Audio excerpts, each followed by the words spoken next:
Hi, this is Dan and Lexi from Dan Schultz Outdoors, reminding you to keep the adventures alive.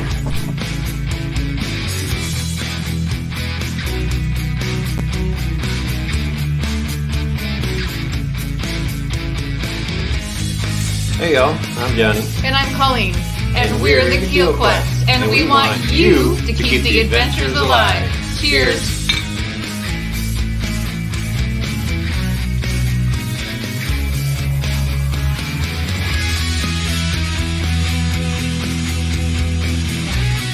Hey, this is Darren from Ride Paddle Repeat, encouraging you to keep the adventures alive.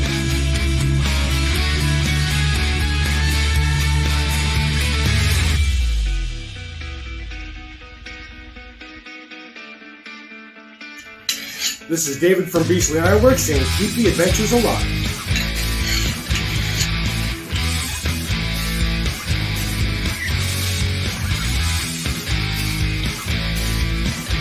Hey, Kevin with an A here. Keep the adventure alive.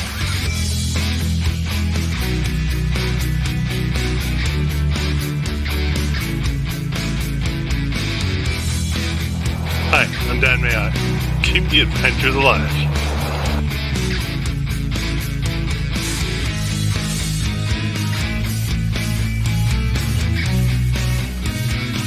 Hi, I'm Kevin Collin, the Happy Camper. Remember, keep the adventures alive. Awesome!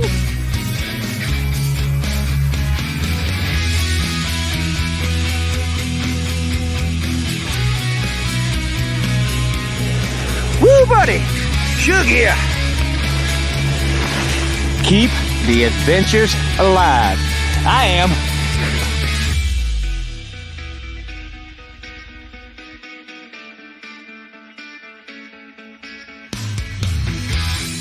Ethan here, the Avid Outdoorsy Guy, reminding you to keep the adventures alive.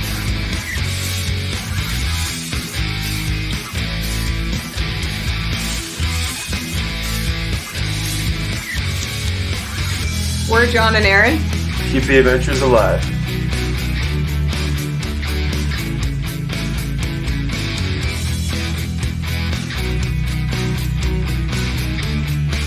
Hey everyone, it's Kylan from Lure of the North, and I encourage you to keep the adventures alive.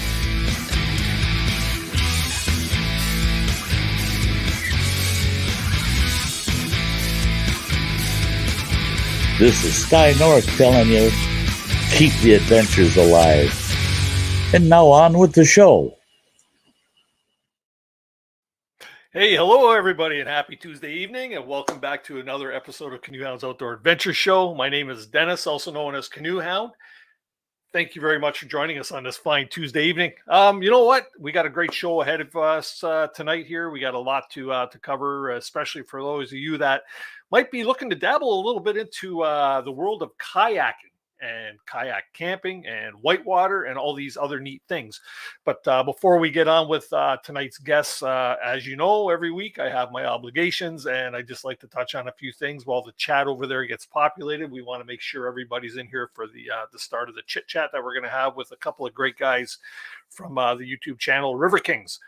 To start with, I just want to acknowledge my sponsors or supporters of the show. Thank you very much to our good friends over at Algonquin Outfitters, great gear place up north that if you're ever going to Algonquin Park, you want to make sure you hit one of their 4 locations around the park to get your gear, to get yourself all mapped up. And you know what? Pick their brain, because them fellas know a lot of information about Algonquin Park. There's a steep history there with that company, so you want to make sure you take advantage of it.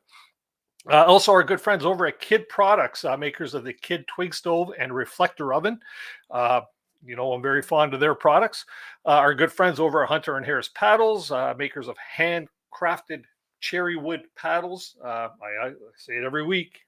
When you get one, it's hard to dip in the water for the first time, but once you do, you'll feel the magic for sure. Whitewater Coffee and Crew, they're the ones that keep us in our weekly coffee supply here for the show. Cheers, boys. Thank you very much. All of these companies, of course, you could find in the description of the video down below. Please do support them. I mentioned a couple of weeks ago that we do have a new channel sponsor, and I'm going to let this video speak for itself. There's nothing like being out there, For over 50 years, we've been connecting people with nature by building classic Canadian canoe designs using the best materials available. We built a reputation on durable, dependable canoes that allow you to focus on what's important, whether that's unplugging in remote wilderness, spending quality time with your favorite people, or nailing the perfect line. Visit novacraft.com to find the perfect canoe for you and locate your nearest authorized dealer.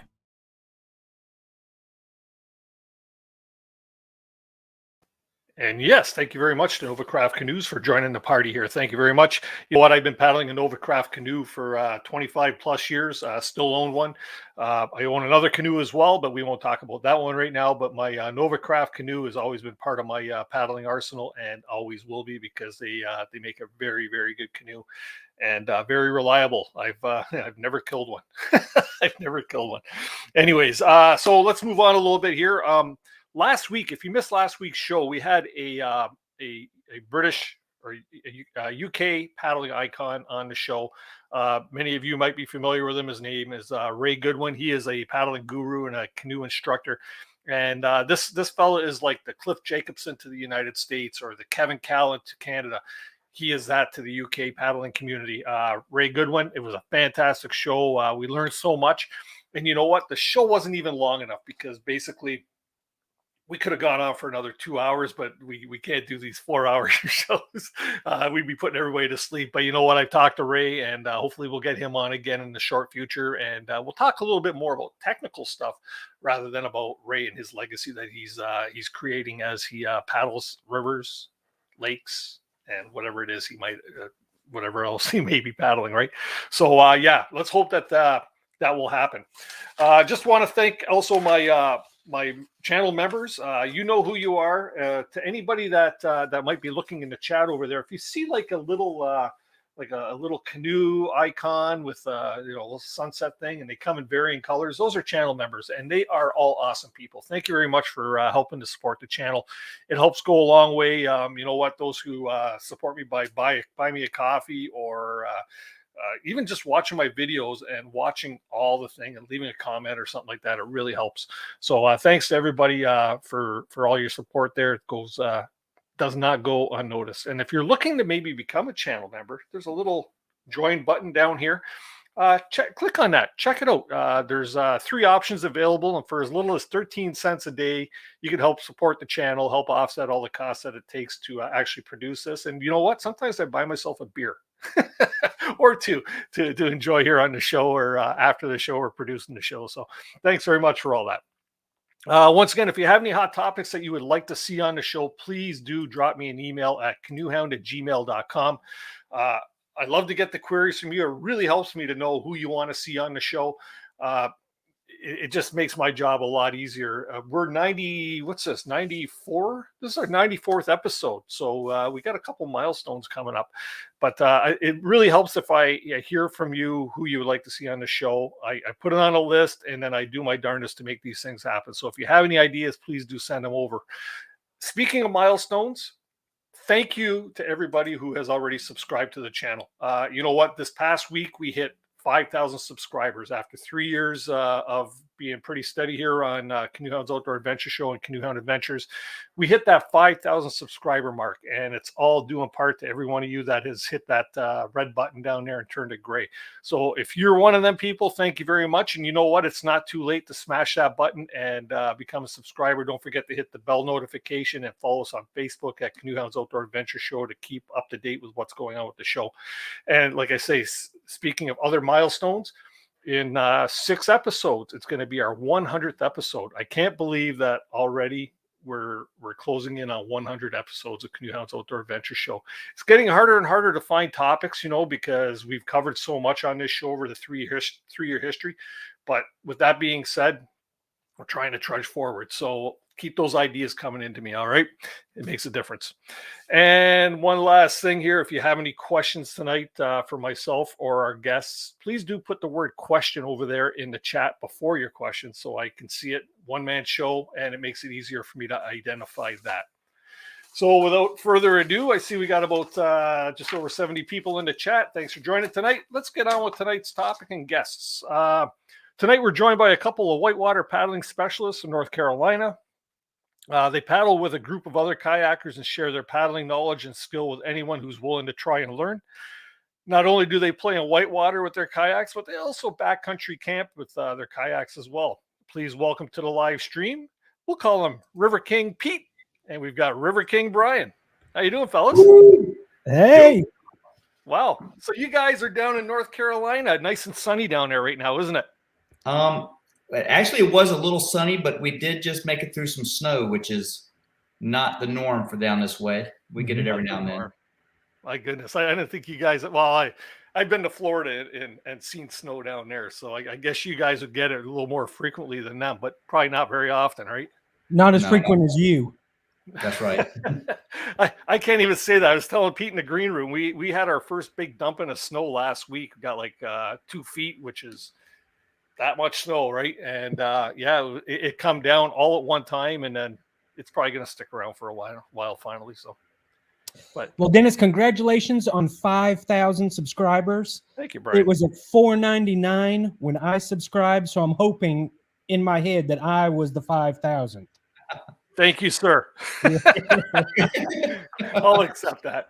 That's no, awesome. You know what? That's for me. That's a pretty big milestone, a big accomplishment for the type of channel I have, and the reach that I have within this community, paddling community or an outdoors or backcountry outdoors community. To me, it's an accomplishment, and I was very happy. I made that well known there on Facebook and Instagram and stuff like that. So thanks, everybody. You got to celebrate. It's yeah, fun. yeah, party. I fun. no champagne. I got coffee. I got coffee. So, guys, how's it going? Going well. Just got back I was looking for how's it going, eh? How's it going? You'll get a lot of the A's throughout the show, trust me. I love it. Thank you so much. And a lot of apologies. Like, sorry. Oops, sorry. No, thank you so much for having us on. Yeah, we're honored. Yeah, go ahead, Pete. Go ahead. I was gonna say we just got back from a 4 days in the mountains in a cabin with my family. My wife booked it for us, and she had actually booked it a few weeks back, and I saw it kind of lining up because we just hit 15,000, and so I called it my 15K getaway. We kind of celebrated while we were there. So my son and I paddled some pretty heavy whitewater for him, the 15-foot waterfalls, that sort of stuff. Wow. And had a big weekend, and we were celebrating too. It just makes it fun when you hit these milestones, and you just got to have a little fun with it and celebrate. So it is congratulations. 15K. Hey, congratulations. It'll take me another 10 years to get there, I think. I started watching you. It wasn't, I don't know where you were at, but it's been pretty quick the last little bit here. So it just gets more and more exponentially fast. You'll be at 6,000 in a blink of an eye, and then pretty soon I'll be able to say I knew Dennis way back when. Oh gosh, yeah. Now I'm gonna blush. Okay. So, what show, Pete? You've been on the show before. Was it one of the shows of Sean Emery? It was Jason Irwin. Oh, okay. That's right. Okay, yeah. Dang light bulb overhead. Because I was looking back through some of my past episodes, and I'm getting old, and I have a lot of brain farts these days, right? So it's one of those things where I couldn't remember what episode you were on. So it was the one with Jason Irwin. Okay, the first time. I think he had done his Spanish River video, and it popped up in my feed, and I was like, "Who's this Canadian narrating rivers like me?" And it turns out he had been doing it long before me. And because I was like, his videos are fantastic. Everyone at home, if you want to see some Canadian backcountry camping, go check out Jason Irwin Tumble Home Adventures. Kind of Gatewood Brown-esque. Fantastic videos, really pretty, and they're doing it up north. And I just was kind of drawn to it because it's kind of the way I make videos myself, and he does a really good job. Professional level good. We're talking about having websites and video, or not websites, but YouTube channels with videos that are very polished, because yours are that. Your videos are very polished. And it reminds me of Jason Irwin's style, because Jason does have a very polished video and editing and narrating style, right? So yeah, by all means. So one thing we'll get into. I want to talk a bit about your whitewater skills that you guys like to play in the whitewater, and then we'll get into maybe a bit of kayak camping, because that's kind of a big topic up around here too. People looking for advice on how to kayak camp, right? Because it is a little different than canoe camping in the respect of how to load your gear and stuff like that. But let's start with River Kings as a whole with the white watering. Where did this whole concept of River Kings come from? So the condensed story is I got my paddling roots in Algonquin on a canoe trip when I was a kid and was kind of always in canoes. Then my dad wanted to buy a canoe for my mom. He got a package deal with some kind of entry-level recreational kayak. So I bought it. I was like, this is kind of fun. And can't believe I've never been in a kayak before. So then about 2 weeks later, I had a whitewater boat. And then about 3 weeks after that, I started looking at whitewater and told my dad I wanted to maybe work up to class 3 one day. And he laughed at me. He said, you didn't know yourself very well. And I was like, what do you mean? He goes, no, you'll be bombing that class 5 stuff in no time. I'm like, no. And then about a year later, I was sending myself off 40-foot waterfalls. There's a picture. And I realized my dad was wrong. Let's go full screen on that. Full screen. There we go. If I get, sorry about that. There you go. And your computer screen. Sorry about that. But and so I loved the whitewater, and I spent a lot of time just chasing rain and going up the progression of difficulty into class 5 and everything else. And then my son was born, and basically I could be a good father or drive hours every weekend chasing the rain. So I just kind of put the kayaking on the back burner intentionally. No regrets. And I've had the best time with my kids. Then my son wanted to get back. He wanted to be a whitewater kayaker. And so in between then and now, I was doing some trips with the guys, Brian and the fellas, long kayak camping trips, and they weren't kayakers when we started. So that was occupying that space of time when I wasn't whitewater kayaking. So now my son wants to get into it. I've gone 4-bore back into whitewater and retaining the whitewater. The river trips we were doing with the guys. So we do it all now. And I'm just loving it all. And my channel actually kind of changed its focus. And I told Brian and the guys, if you want to paddle with me a lot during this next year or two, go buy a whitewater boat, because I'm not going to miss this opportunity to do this with my son before he's grown and out of the house. Right. I got his attention, and those memories I'll never be able to get back. So, we jumped full on into the whitewater at an entry level to get him started. And, also a bunch of my friends who jumped in it as well.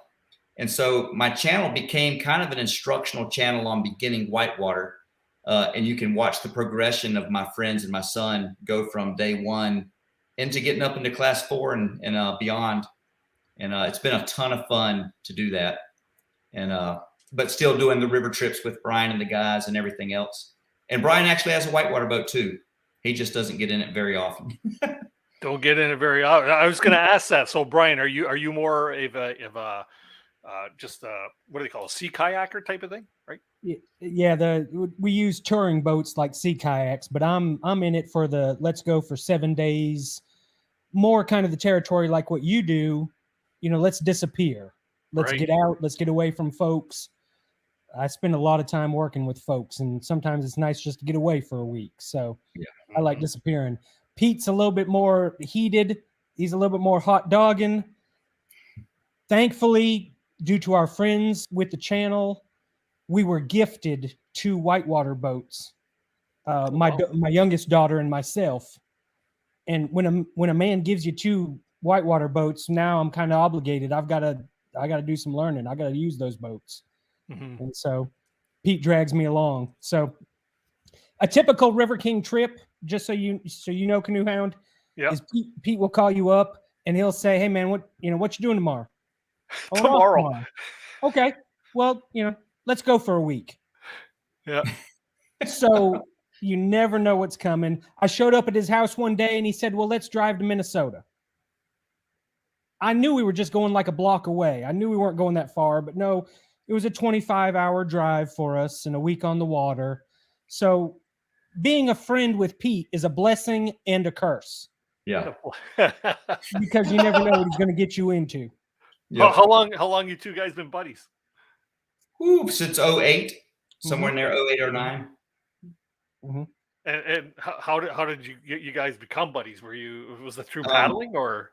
No, so actually that's where all the OG River Kings met. We were working a military contract together, and none of them were paddlers. And I was craving that paddling, and it was in that period of time when I wasn't doing a lot of whitewater. And I started getting a wild hair to do like entire river systems, like 200-300 mile kind of treks. And nobody I knew wanted to do that with me. So I started doing them solo. And I did one particular trip on the Hall River from my house to the beach, 241 miles. And I did it in 6 days and solo. All right, I bought a horse. And so he, all my friends wanted to do that with me. And so I invited everybody, no one came. I invited everybody the second time, everybody came. That was our first trip together. I had to buy some kayaks so they'd have something to paddle. And that's how the group formed. It's just a bunch of non-paddlers and one paddler. And now we're all paddlers. So it's a lot of fun. Mm-hmm. Now watching some of your videos, you get some huge groups. Like I was watching the one where you were teaching, I think his name was Connor, just a young fella. You're teaching him some, some techniques and stuff for going over little falls and things like that. But you had to have maybe 25 paddlers out with you that day. There were 31 paddlers that day, and that was actually with the Carolina Canoe Club, which is the biggest formal paddling club in the state of North Carolina, and maybe the Southeast. I'm not sure, but I kind of joined their trip on that one. But we've had other trips pushing 25 just with us, River Kings, whatnot. Mm-hmm. And you have to have the right folks to help make that happen. You have to have the right river, or that can become entertaining, we might say. Mm-hmm. Maybe sometimes not in the great way. So yeah, big groups are a blessing and a curse. You got to kind of do it right and be safe about it. Cool. What does it take to become a River King? The original answer is that you have to do a long trip with us. That's the answer. So, if you can make a long trip and survive, you're a River King. And Pedro, explain the misconception about the River King versus what the River King really is. It's not, and we're not alluding to some mastery of paddle skill or just general greatness. Like you might look at Brian and think these guys are just generally great, but then you look at me and you're like, but they're not. But the River Kings came from our first trip, and they didn't have the proper gear. We were cold and wet, and I looked at the guys, and they were just muddy and just soaking wet and a little bit cold. But we had crawled up off this bank of the Yadkin River and found this hole-in-the-wall gourmet burger joint at an outfitter, 2-building town, and all they had was an outfitter store and a burger joint. And we got this gourmet burger. The guys are eating it, just dripping wet, cold, muddy. And I said, "You guys, we look like gypsies, like straight on river gypsies." And Brian was like, "Yeah, but we're eating like kings, Pete, River Kings." And another friend of ours, Greg, was like, "Oh, that sounds pretty good, River Kings." So that's how the name got stuck. We don't think ourselves as great paddlers or great people. It's just we feel like kings when we're on the river. Nothing to do with ability. Yeah. But now Pete is a River King. He can do it, and he has demonstrated time and time again. And I am like the comedy relief. You see me just flail and try to hang on and keep with him. But we've had some amazing adventures. Oh yeah. Yeah. The one thing I noticed too, Pete, is like we'll go even back to that video with Connor in there.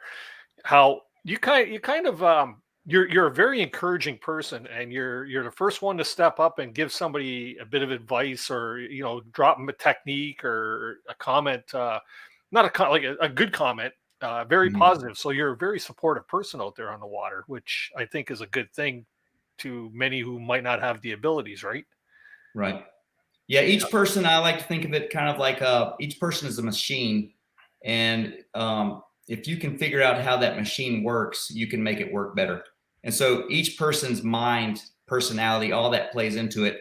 And if you can just reach in there and unlock their mindset, their potential to do it, it's fun to watch them progress. Like what you might tell one person might be the total opposite of what you tell another person. But if you want to learn and you're willing to learn, I can get in there and I can find a way, I feel like, to help you learn.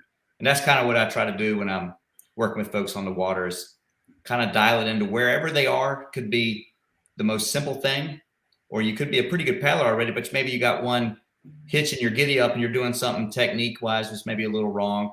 Just try to sort that out. If we can improve a little bit, and myself as well, I paddle with people much better than myself, like Kirk Edelman, some of these other guys in the community. And I just ask them to just give me one thing I can improve on every time we paddle together. And that's kind of how we approach it. Yeah, that's a good way to do it too. One thing at a time, right? Mm-hmm. Pick up a new tip here, a new tip there, and that could fall true with anything, whether it's kayaking, canoeing, or editing your videos, right? Yes. Type of thing. You pick up one new Yep. technique or something. Yeah. Yep. Mm-hmm. And do you guys have any like formal training or any certifications or anything like that when it comes to whitewater? Well, Brian in the medical field, obviously he does. So it's good to have him on the trip. He's a, how long have you been doing it now, Brian? Paramedic for 26 years. Yeah. So, and then Greg is also a flight medic in the military. And so those are good guys to have around when you're out in the backcountry. As far as paddling certifications, not really. My original mentor in whitewater was the Swiftwater rescue instructor for the scene. And so as we paddled every weekend together, every day was like a little mini course in Swiftwater rescue. And over the years, accumulating all that knowledge, it's important. So yeah, when you're getting into the sport, if you don't have the luxury of working with someone like that one-on-one every weekend, taking a Swiftwater rescue course, even a basic course, can save your life or help someone else save your life, because you can make it easier or harder on them if you don't know what you're doing. So that can be important for sure. Mm-hmm. Now, Brian, you said that you're more of a torpedo paddler, right? So we call them touring boats, but yeah, the sea kayaks with the rudders, the long boats. They look like a torpedo, though. Forgive me, I'm not really up on my kayaking. That's why I like having these shows, because I'm going to learn as much as everybody over in that chat tonight. Unfortunately for me, mine looks like a torpedo more often than Pete's.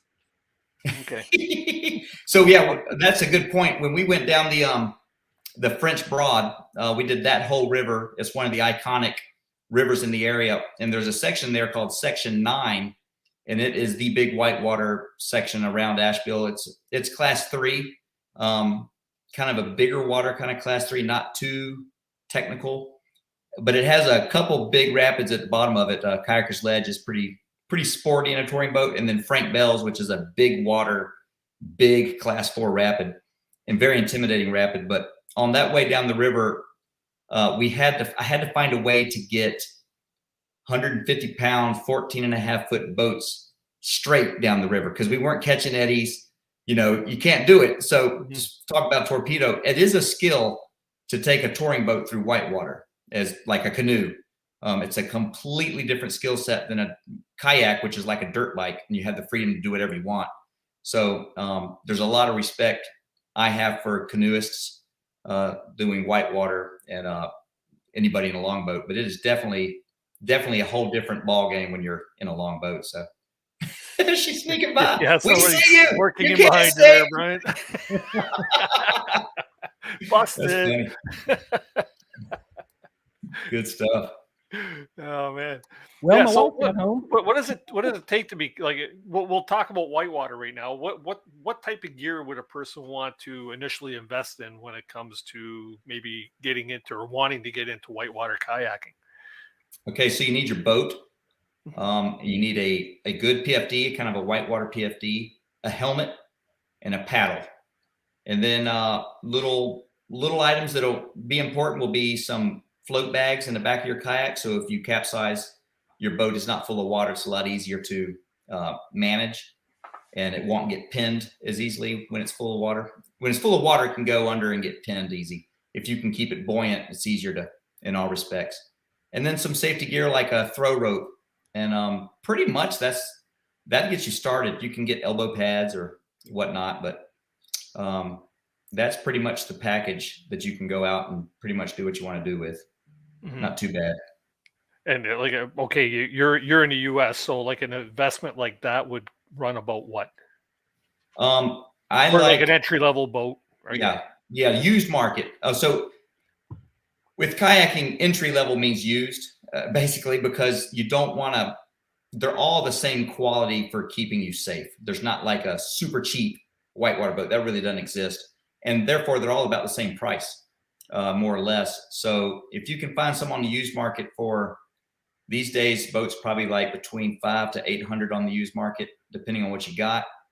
And then maybe someone's getting out of it for some reason. You can get the whole package with the paddle and a PFD and everything like that. But you can get into it for $1,000, not too bad. And it's kind of a little bit steep, but it's not terrible. Right.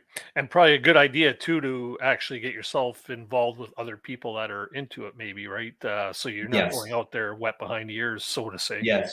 Yeah. And that's where the clubs like the Carolina Canoe Club, Foothills Paddling Club, the Mecklenburg Regional Paddlers, those are all the clubs around here.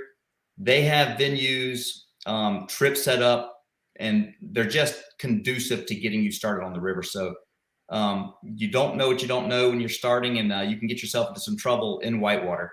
So definitely link up with folks somehow through some venue who know what they're doing. It definitely save you a lot of heartache, and maybe even let you try out some different boats, because there's a lot of boat design that we could go on 5 hours on boat design, but there's a lot of different boat designs that could go in to help you making your decision one way or another. And trying out as many boats as possible before you have to buy one is good. And sometimes a club can help you do that as well. Right. What's a typical length for a whitewater kayak? If you're getting a creeker, which is creek boat, and so I don't know where they got this name, except that they're not totally rivers, they're creeks, narrow, and they're steep. So steep creaking. The creek boat is the meat eater kayak. That's where flying off waterfalls, all that kind of stuff. They're generally between 8.5 to 9 feet long right now. You can get a couple of them in the large size or a little longer. The really short spud boats that you do all the flips and the cartwheels and all that kind of fun play you see, those are about 4 or 5 feet long, 4.5, maybe 5 feet long. So it just depends on what you're trying to do, but a beginner would probably be better in a little bit bigger boat with a little more volume. So between 8 and 9 feet is about what you're going to look at. Cool. And I guess you should always have like we mentioned here, you should always have a buddy with you when you're going out for your rookie paddle. It is the proper answer is yes. However, I do some solo boating, but you have to really look deep in your soul and decide, what am I trying to do here? You know, you don't want to be doing a river at or above your max abilities alone ever. You kind of want to step down into a run like that where, you know, like I've done class 4 by myself before, class 3. It's not encouraged, but it's not, you know, that's a controversial topic. And the correct answer from anybody who's insured is no. But it's one of those things, you know, it's not illegal. And if you do it safely, you can actually, it's a different experience and you can get a lot out of it. But if you don't know what you're doing, if you're not 100% sure on your role, if you're not, you know, Swiftwater certified, those are all things that should weigh in that decision. So if you're on the newer scale of things, I would say never should you be out there whitewater kayaking alone. And as you go up the pay scale and skill and everything, maybe that's something you can think about. Somebody caught your shirt there, Brian. I know. So, while we're talking about boat lengths, our touring, the expedition boats, the touring boats we use are about 14.5 feet long. So tell me, Canoe Hound, how does that compare to your average canoe length for multi-day trips? I have a solo pack. It's called a pack boat, which paddles like a kayak. So I use double blade, and that's a 14-footer. Okay.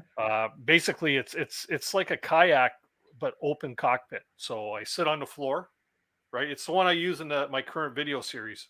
So I sit on the floor in a kayak seat, and I paddle using double blades. And then my other boat is a Novacraft Prospector, which is 16 feet, and it's a 2-seater. So. And you use both of them for multi-days? Oh yes, yeah. Yeah, so they're what one is for tandem paddling, the other one's more for solo venturing. So yeah. So 14 foot, that's the average length of a touring boat? The ones that we use. Okay. Mhm. Because I've seen Yeah. like sea kayaks, which are like way longer, probably like 18 foot or somewhere around there, are they not? Yeah, we're kind of bridging, and that's where it kind of bridges from whitewater to true touring, because what we're doing is downriver touring with rapids, and some of them are pretty tight rapids. And so we're kind of trying to bridge speed and maneuverability. And we used the Prion Yukon expedition, which was made to originally do the entire Yukon River, handle some big class 4 water. Rudder goes down, you're going straight, but it's super maneuverable. If you get a 16, 17, 18, 19 footer, your speed just keeps going up, especially if you get it narrow. But then you start needing, a football field to turn around in, and maneuvering in the tight rapids becomes difficult. So that 14.5 sweet spot with the boats we have seems to fit the bill, because the crew just likes the mountain rivers with at least intermittent rapids all day. So having that maneuverability is important. Right. And that comes with having good rocker to the kayak as well. Yes, and the Yukon has a trihedral hull. I don't have a picture of it, but basically you have 2 sidewalls and then a flat underneath. So it doesn't have a keel line. So it has like just a touch of a keel at the front and back, a little bit of rocker, but it's really the whole design that keeps it loose. And without the rudder, it does not go straight, and you'll be fighting it all day. But that's what gives it the looseness in the whitewater to be able to zip around and do what you need to do. So well, I had a couple of Neki Skies I bought when my daughters were young, and they were just like day paddling kayaks with the cockpit. It had the spray skirts and stuff, and we had a lot of fun in those. But then the canoeing kind of took over, and the boat or the kayaks got used less and less, and finally had to sell them off, right? But I do kind of miss it. I do kind of miss it. So, what kind of a kayak collection do you have, Pete? Was that what I seen in the background in the garage when you were starting your deep river trip? Oh yes, that's the shed.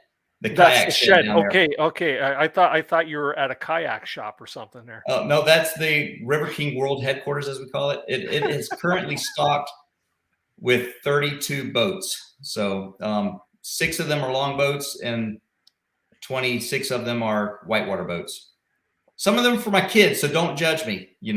I'm not judging you. He with the most amount of toys wins, right? When he dies. Yeah, that's right. Yeah. See, that's the curse of being a friend of Pete. I went from 0 boats to now I've got 7. So 7. Yeah. Like shoes. Wow. There's a different boat for every application, and then so many people want me to try so many different kinds of boats, and then I kind of got the bug. I just paddled one boat for like 15 years. That's kind of how we did it back in the day. But boat design had progressed so much in that space of time where I was kind of doing it very, infrequently. And so when I started getting into it again, I started checking out some of the designs, and then I just started trying more and more, picked more and more that I liked. Actually had some guy give me one, which was fun. But so now, I'm kind of like collecting boats. I couldn't paddle them all in a 6-month period if I wanted to, but I still have about 3 or 4 that I really enjoyed the most. But your babies, right? Yeah. What do you got over your head there? That is old Betsy right there. That's the original Liquid Logic Hefe I had, and we did all those waterfall pictures from back in the day when I was doing all that. That was that boat, and she finally kind of melted out on me, and a couple cracks, and then it's kind of like there's a lifespan on it, especially when I'm running the big stuff pretty hard. And so now I cut it in half and it sits on the wall along with the Silver Creek paddle. Yeah. That's a nice way to retire. Yeah. I didn't want to just, and the other half of that went to my buddy down here at Hall River Canoe and Kayak. He's an outfitter, and he's cutting it into welding plastic. So that old Betsy is probably by now a part of 50 boats along the southeast here that's got welded plastic fixing cracks and stuff. So it's pretty fun. It's like a heart transplant for a kayak. Yeah, exactly. Hey, look at that. It kind of matches our colors here on our color scheme with our names and stuff, right? Yeah. Yes. I did that on purpose. Had the colors made up to match the Canoe Hounds. Cool. So I want to ask now, and I don't know if this will take too much time, but what can you say about characteristics of a kayak, like what characteristics should you be looking for, say, based on doing just whitewater, or like, heavier whitewater, or if you want to get into tricks and stuff like that, or what is it like? Okay. What type of characteristics define a kayak? You got length and rocker, and those are common to all boats. But then a little bit more predominant in whitewater, I guess, would be the edges, rails, chines on a boat, or is it just really round underneath?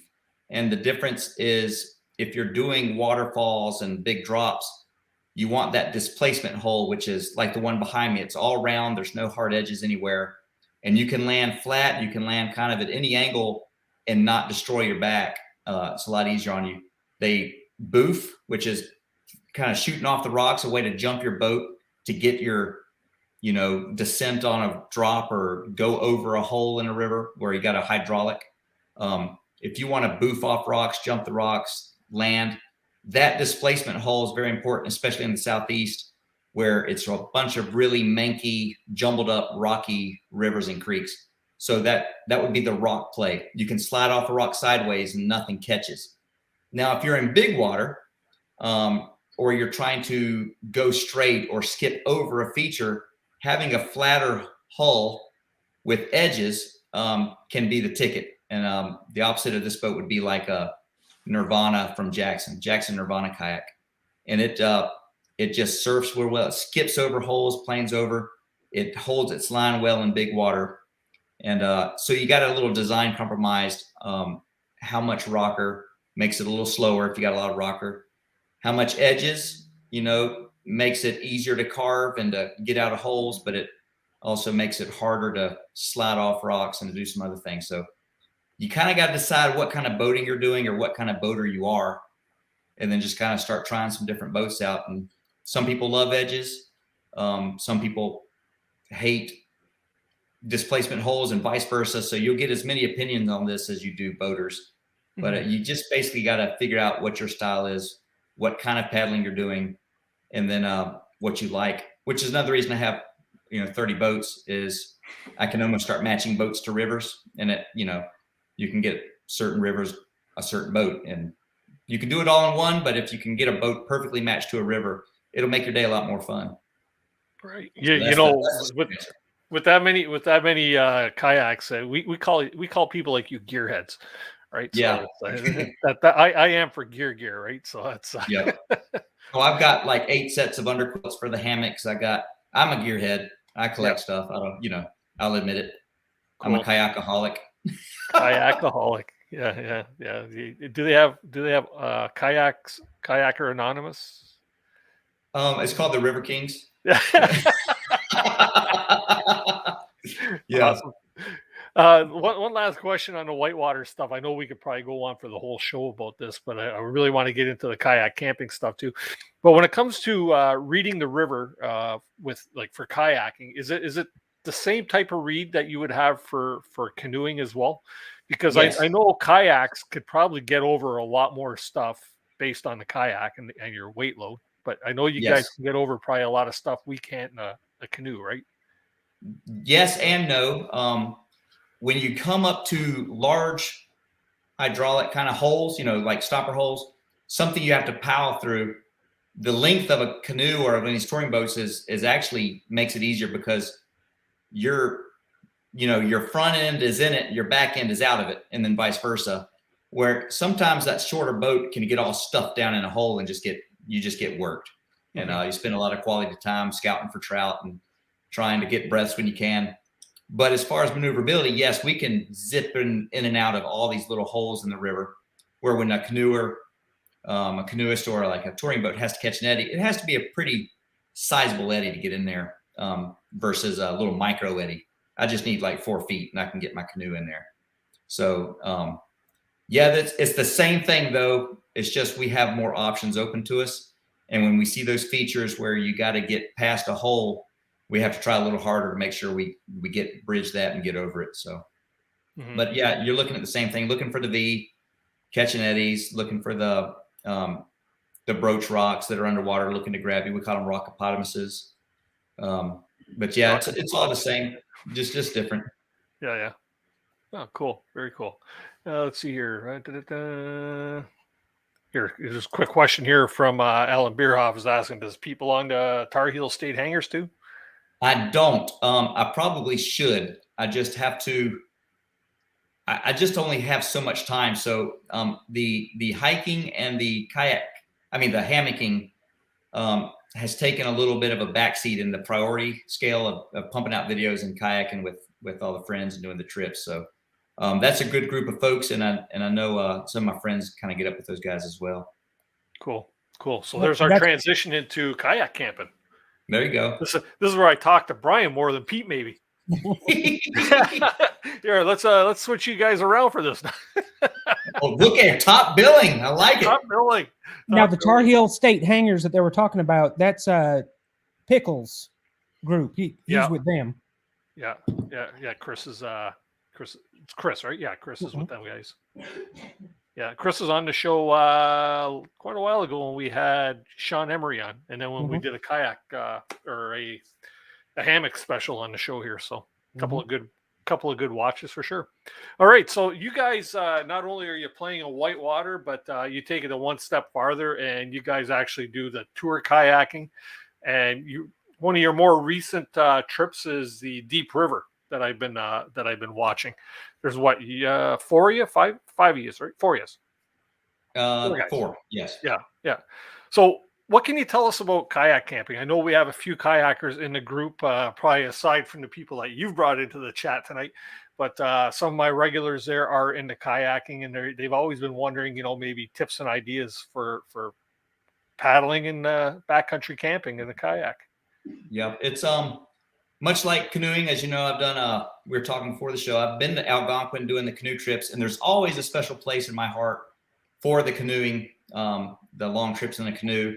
And for some applications on rivers or lakes, it's definitely the better choice. But when we're doing these long trips, we're wanting a little more speed maneuverability, I guess, and then also say like Brian spends some time making good footage for the channel by swimming some of these rapids, and having everything buttoned up in your kayak makes it easier to have all your gear when you recollect your boat and everything. So there's advantages to both, but we've just taken to the kayaks and just loved it. Yeah. So what do you think the biggest differences are between kayak camping and canoe camping? Right off the bat, it's the portages.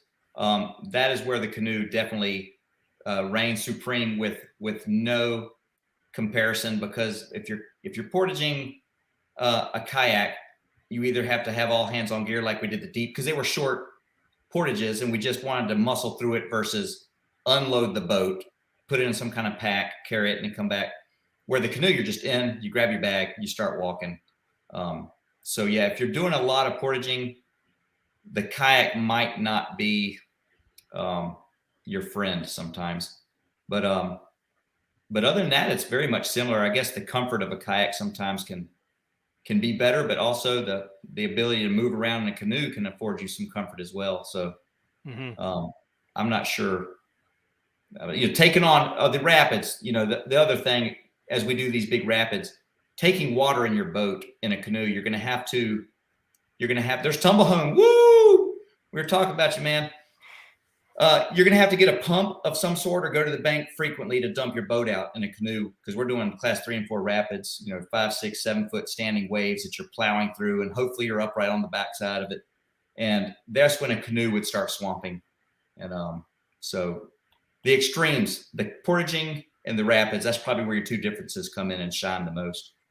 Beyond that, it's pretty much the same. Yeah, there you go. You got to woo back. So the one thing I've really been enjoying, I've watched the whole series except for part 5, which I'll probably end up taking in tomorrow. I just run out of time. But this is going to raise an eyebrow with all the canoe paddlers in here, is the 4-man portage. Yes. 4 guys carrying a vessel over all at one time. I've seen 2 men carrying canoes and stuff like that, but 4 guys on one kayak. That's pretty original. Yeah, it's well, they're pretty heavy. I've got all this camera gear and we are, unfortunately, where that river is, I wouldn't trust the water to drink because of maybe possible chemical contaminants from agriculture or municipalities up ahead. So it's either unload the boat in water, make 2 trips, or all hands on deck and make 1 trip. And that, for speed, that's what we did. And the boats and gear alone, probably 150 pounds. So we just put 4 hands on that thing and started running through the woods with it. We probably only went, well, the long one was probably 250, 300 yards, but that's the one we pulled with ropes down the hill on the dam. Yeah. Most of them were short, like 50 yards or less, just crawling over rocks and everything. That dam was a monster too. Yeah, it was. It was. Yeah, it's a lot of 100 elevation. feet tall. Yeah, it was a beast. So what can you tell us about that trip? Like, for those that haven't watched it, give them sort of a teaser. Okay, so the Deep River is a river that feeds the Cape Fear River, and the other river that feeds the Cape Fear River, and they meet at Mermaid Point, and at that confluence there to Cape Fear. The other river is the Haw River. That's my home river, and I've done that from my house to the coast. And each time I get on the river, I'm like, well, I haven't even explored the other major tributary that makes up the Cape Fear. So that combined with my 7th great grandfather settled on that river back before the founding of the country. And Beck's Forge still exists down there, and you can see it in the video where we paddled through.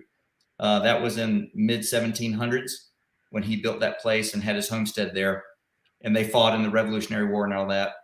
So the history was there with my family, and I was like, it's kind of unique to have a history with the river and to know about that history. And so I said, we're going to have to do this whole river as well. So it's not conducive to kayak camping. It was a slog fest. You can see there was manky sections with a lot of rapids that's hard to get through.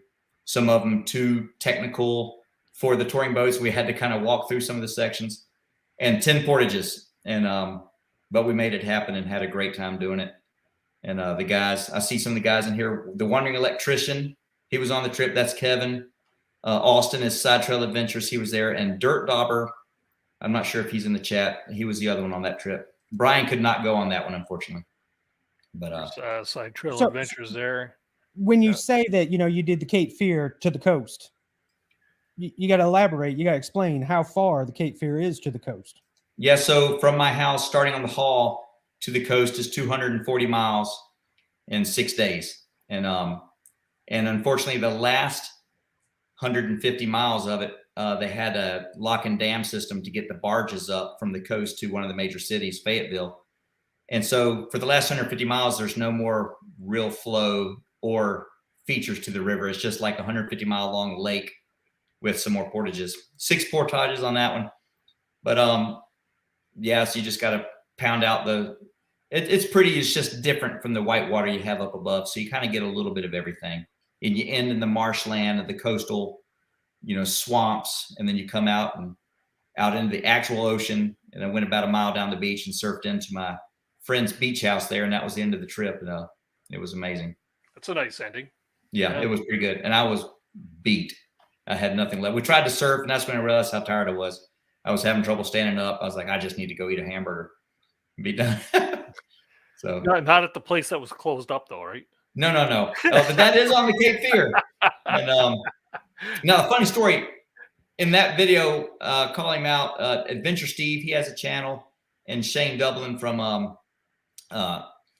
Monkeying Around's channel. They were on with Brian and I on that trip, and we talked about this burger joint, barbecue place, and we showed up and they were closed that day. Like, so we went on and ate our camp food, finished the trip, and it's on the way home. So after the trip, we stopped by. All we talked about was this icebox banana pudding the whole trip because it was hot. We wanted the banana pudding. And we're eating our meal, and I told the waitress came by and said, well, anything else? And I was like, could I get some banana pudding? And Brian's like, I'll take some banana pudding too. So she brought out 2 plates of banana pudding, big bowls, like more than normal. And Steve and Shane were finishing their meal. And when she came back, they asked for the banana pudding. And she's like, oh, I'm sorry. That was the last 2 bowls. And so they thought we put her up to it. And to this day, they don't believe that it was pure coincidence that Brian and I got these 2 mounding, heaping bowls of banana pudding. And they missed out. So they still never got their banana pudding. And I guess you just gotta, if you're not first, you're last sometimes. And you didn't share. Yeah. You didn't share. No. The victor got the spoils. Oh man. Fun. So that particular trip, that started in North Carolina, worked its way down into South Carolina? No, that whole trip is in North Carolina. The entire river drainage kind of goes northwest, or north or central west to kind of southeast to the tip of North Carolina and the southeast tip. So. Okay, I'm just getting my River Kings videos mixed up because there was another one that you were talking of that actually started in North Carolina and ended in South Carolina. That one, oh man, I don't even remember. That one might be, where would that one be? The Yadkin and PD does that. Yeah. Maybe that one. Yeah. That's what happens when you binge watch, right? That's right. That's right. And there's like a bunch of videos up there now. So I before when there was 10 or 12 videos, it was easy to talk about. But now I think there's, like a couple hundred or maybe more, maybe close to 300. I don't know. There's a bunch of videos. And you got, like you mentioned, you have a very like frequent uploading. Every Sunday night at 9, and we do a premiere, which is where it's sort of like this, except we're not live, but everyone watches it live at the same time. So when it premieres, it starts, everyone watches it together with the live chat on the side. And it gives us a chance to kind of do what you're doing with the interaction with everybody. It just makes it a lot more fun to watch it with everybody and chat with them about the video or whatever else they got going on. So Do you find premieres work well? I've always been a little leery on doing a. I don't know if they work well or not. I've been doing them so long now. I feel like, as far as for the algorithm of YouTube, I don't know if it's helpful or hurtful for the channel.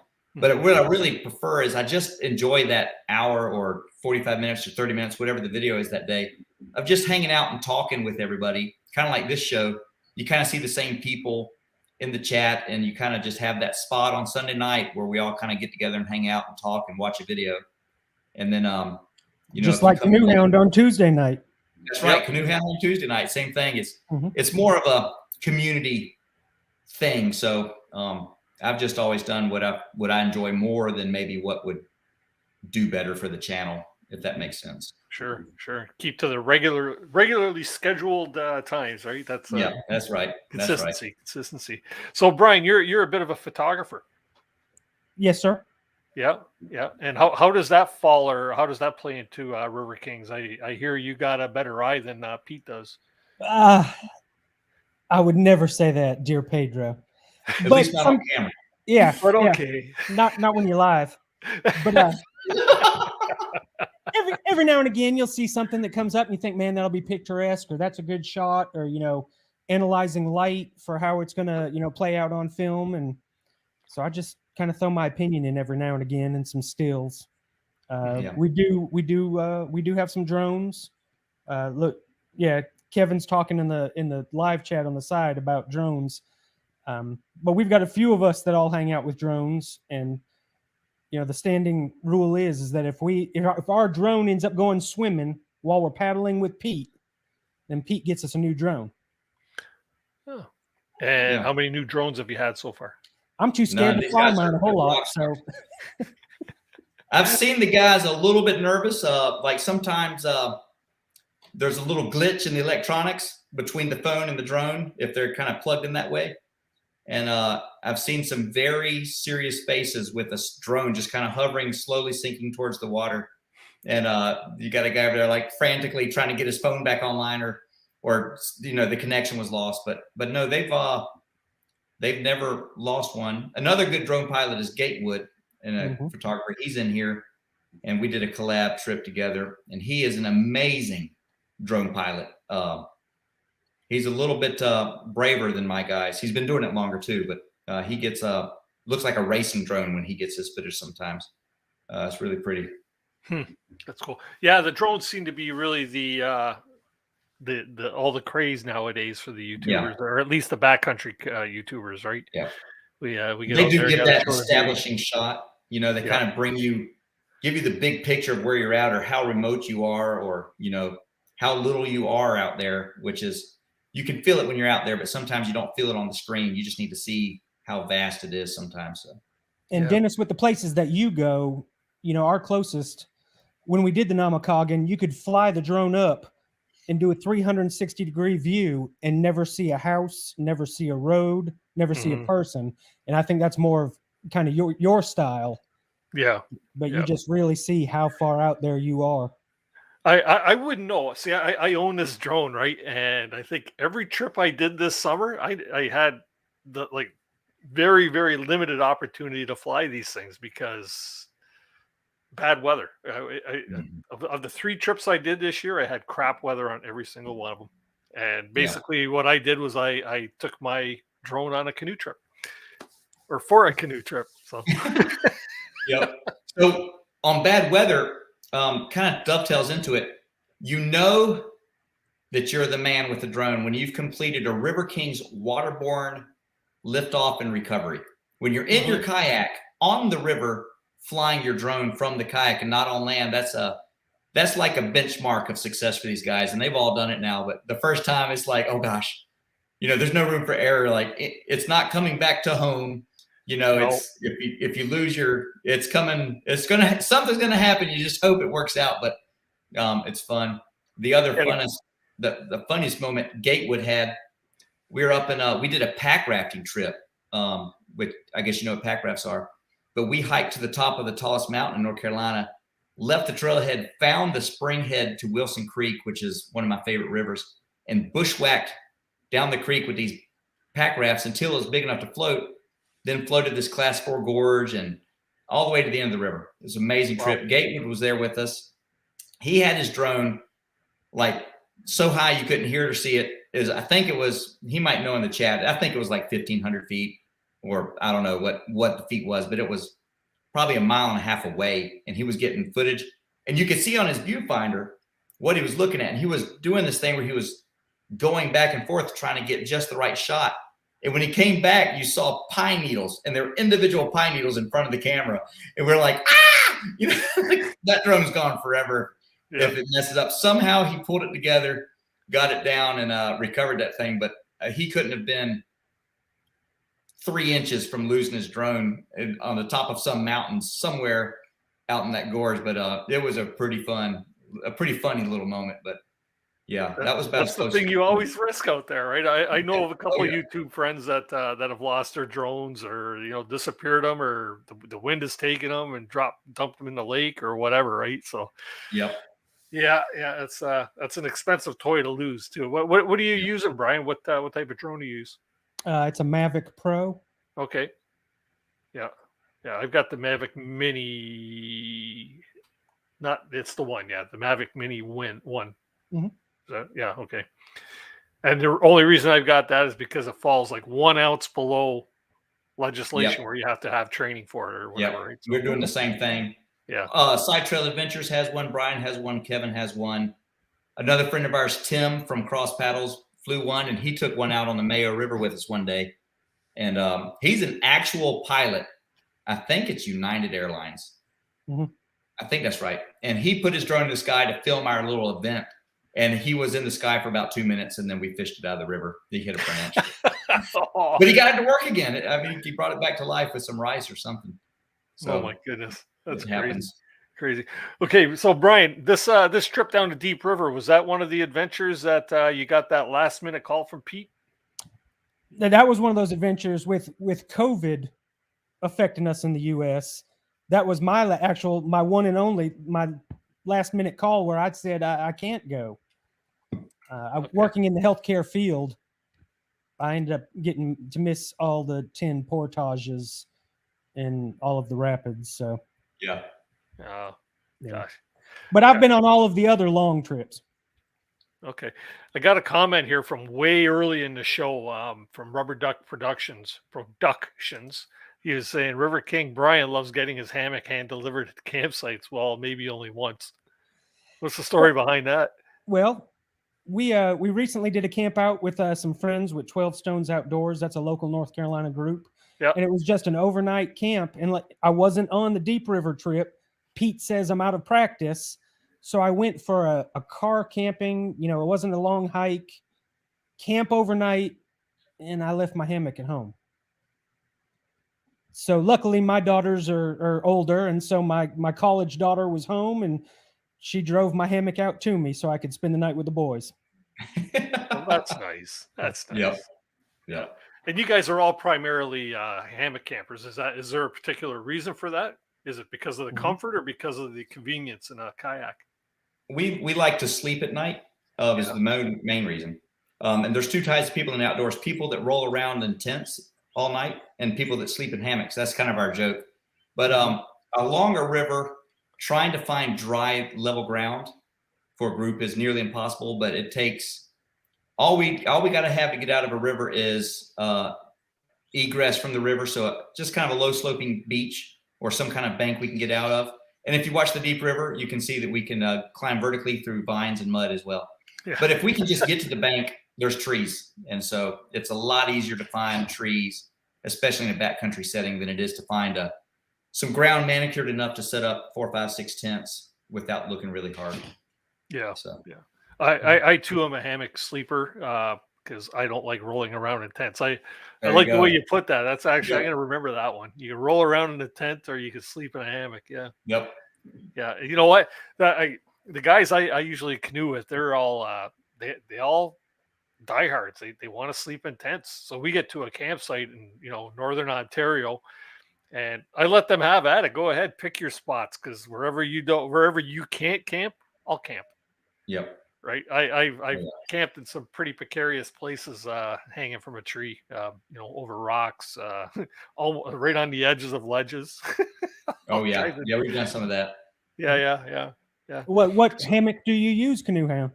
I use a Hennessy hammock. It's Canadian made, Canadian sold. I don't know if it's made in Canada or not. It's a Canadian. I've got 2 of them. Pete's got about 6. Yep. Yeah, I got the Explorer Zip, so it's a nice big one because I'm 6'1.5", right? Nice. And I need the extra space. And I'll tell you, for anybody that's never slept in a hammock, you sleep in a hammock and you'll never go back to a tent. Once you get used to it, there is a little bit of a learning curve, right? Yeah. And that deters a lot of people, I think. But that's fine. That's fine by me. Yeah. Oh yeah. I even sleep in that hammock with my dog. Yeah, Pete's hammock's back there in the left corner. He's going to get it, but. Yeah, I've got a Hennessy Expedition side zip. I've got a Hennessy Jungle Explorer. Look at that. There's your what's that? Those are my. I'm not sponsored, but I got some friends over at UGQ, and they made me those. I got underquilt and top quilt, and those things. There's no more cold. At least not here in North Carolina. Y'all might still get cold, but I can sleep in just a pair of like silk weight long johns and a beanie cap down to like 15 and just snuggled up tight in that thing. So I love the warmth you get. Cause if you lay on the ground, you're compressing your insulation, and you can use an air pad. You can mitigate losing heat, but that underquilt creates the heat. It's like laying on, I don't know. I call it laying in your mother's womb. When you get all quilted up like that, it feels good. Yeah. So yeah, the comfort is amazing. Kevin, what a show off. He's just a hater. Kevin's got some nice stuff too. Now he used to run a channel that they focused on budget gear for kayak camping, and it was basically I think they took their arm, put it on the shelf at Walmart, and just slid everything into their cart, and that was their camping get up.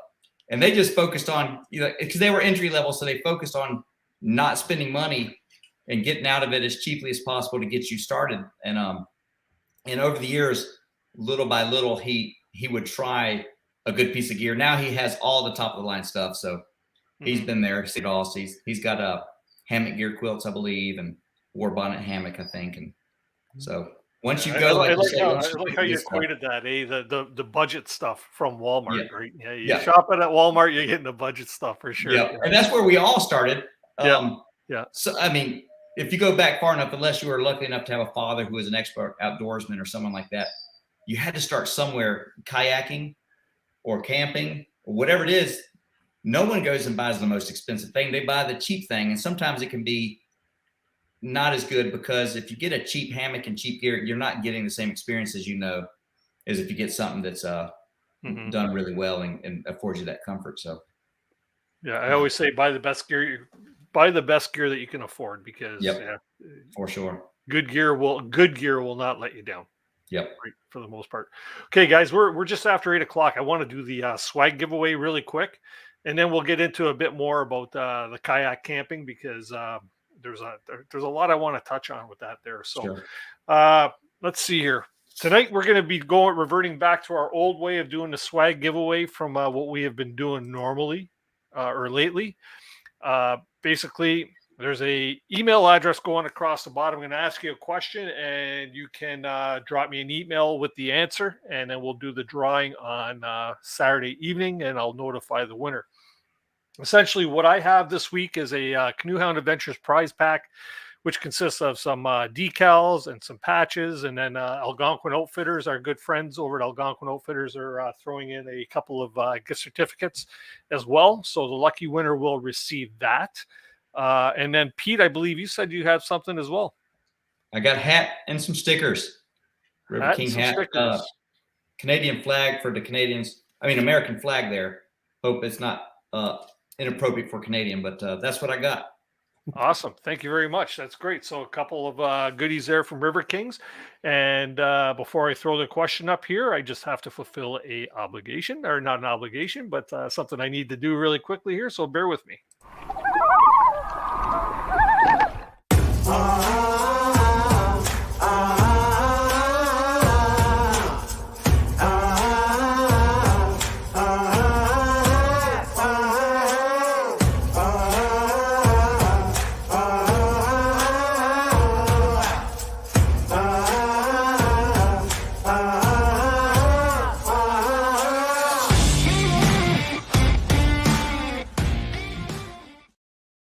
Alrighty, so with that being said, we have our question is going to be tonight: in what U.S. state are the River Kings based?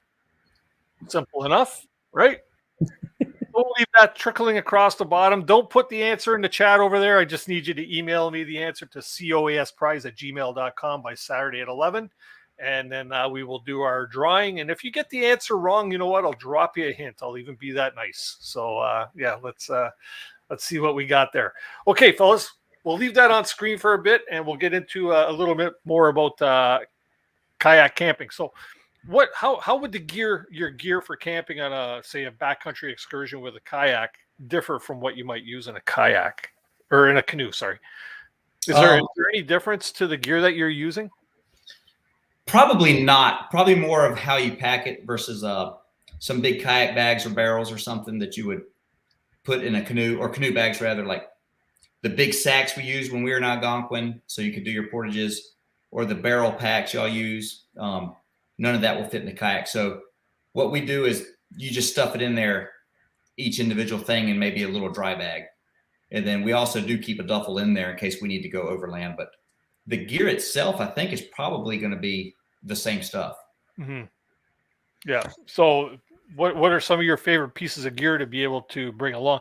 Are you getting stuff that might be a little bit smaller, though, to take up less space? Or is that just general across the board for everybody? Well, I come before paddling, I was a backpacker.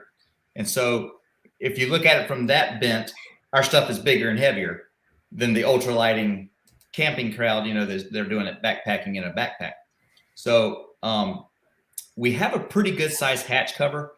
So we can get a pretty good size piece of gear in the kayak. So we don't really have just trying to think of like the biggest item we take is probably, a 30-liter dry bag for clothes or something. That might be a big bag, but everything kind of that size, 20 liters is kind of a good size bag for multiple bags to go in there. Mm-hmm. A lot of the folks that we talk with about hammock camping, like Pete said, are, ultralight backpackers, real concerned about weight. But I think between a canoe and a kayak, we don't care about weight. The boat's going to carry that weight. Right. So I think you'd use the exact same gear. Yeah. Well, it's the same thing with canoeing, right? It doesn't matter how much gear you actually bring. It's only on the portage that it really, really matters. Exactly. Right? Yeah. Unless you're sinking yourself to your freeboard or something, right? But you look at guys like, I'm not sure if you're familiar with the Baird brothers. These guys, they do these huge expeditions, and these guys, somebody put in the chat there, they carry 150 pounds of gear just to go check the mail, right? Yeah. So but speaking from experience, we had our big canoe trip this year, and we had 3 canoes. Well, we had 2 canoes. I had my pack canoe, and my buddy Rick had his touring boat or touring kayak. And yeah, he was notoriously the one that slowed the whole thing down, because every time you would have to pull out multiple pieces, whereas we were, like I said, pulling out one pack. He is pulling out multiple pieces. He would throw it in a backpack, hike it over and back, and then he had to repack it. So yeah, I could see the inconvenience. So I guess when you're planning a trip, you might want to plan something that's not very portage intense, right? Yes. Probably the best river we've done for that, and it was our first video where I set out to actually do the video. But that was the Greenbrier River in West Virginia. It was 170 miles of class 2 with a couple class 3s. And no dams, no portages whatsoever. So that's like ideal. You can spend 6-7 days at the river. And aside from campsites, you never get out of your boat. But most of these rivers have some sort of dam, at least 1 or 2 along the way to make some water, or just to control the flow in flood situations. And when that happens, it's usually a short portage. So it's not like a lake hopping where you're having to do it very frequently. That would be our deep river trip. Mm-hmm. Okay. Most times it's free. Question here we got from this is the end. How much weight can you stuff into your boat? Well, if your boat has 150 gallons and you sink it full of water, then you have about 1,200 pounds in there. But as far as weight capacity, I think ours are running like 350, 375, something like that. And I'm a kind of a smaller guy, so I'm probably like 165. And then the rest of it can be gear. So normally my boat is 55 pounds, 60 pounds. I think I probably have about 100 pounds of gear if I'm bringing my water. Some places we can drink the water, but we're normally probably 100 pounds of gear in there. And we go pretty liberal with our gear selection. So it's not like backpacking, like you say. So we probably, I'm guessing 100. I've never weighed it. Probably about 100 pounds of gear. Yeah. Cool. Yeah. Well, there again, like you say, you're not having to worry about so much of the weight unless you're portaging. Yeah. Now, on this deep river trip, you did something all along the trip. I think at 5 different points you mentioned. You did water caches, right? Yes. Yeah. And so no beer caches. Like I couldn't understand that. I don't like the taste of beer. I know I'm probably going to get run out of the country for saying that. My beverage of choice tonight is elderberry tea with honey. There you go. I know it's disappointing. I know, but each his own, man. Yeah, everyone just checked out. But no, that river wasn't good for water, and wanting to be self-sufficient on there, the entire river ran like a loop around my home. So every point on that river was 45-minute drive from my house. Kind of a unique geographical, oddity. But I just went to places where I knew just after this 3 or 4 portages, we'd be low on water. I'd have a water stash there. And that way we wouldn't be carrying the water more than we need to. And some of the water caches we didn't use, we just came back later to get. One we gave to some homeless people that were kind of hiding under a bridge. That didn't have anything. So we took what we needed and gave them the rest. But yeah, that's the first time I've done that on one of our trips, because I knew I just didn't trust the water anywhere, and there was nowhere to fill up, and didn't want to go dry. Cool. I just put the invite out there to invite a few people in the chat if they want to come on up and ask a question personally, and we've got our first taker. So I'm just going to bring up this first person here by the name of Gatewood. How you doing? What's up, River Kings? Gatewood Brown. Got a. Oh yeah. Oh, there it is. It's backwards. How we doing? What's going on, GB? What's going on, guys? Good to see y'all. Good to see everybody in the chat as well. A lot of familiar faces, which is really cool. Yeah, absolutely. Good bunch of guys.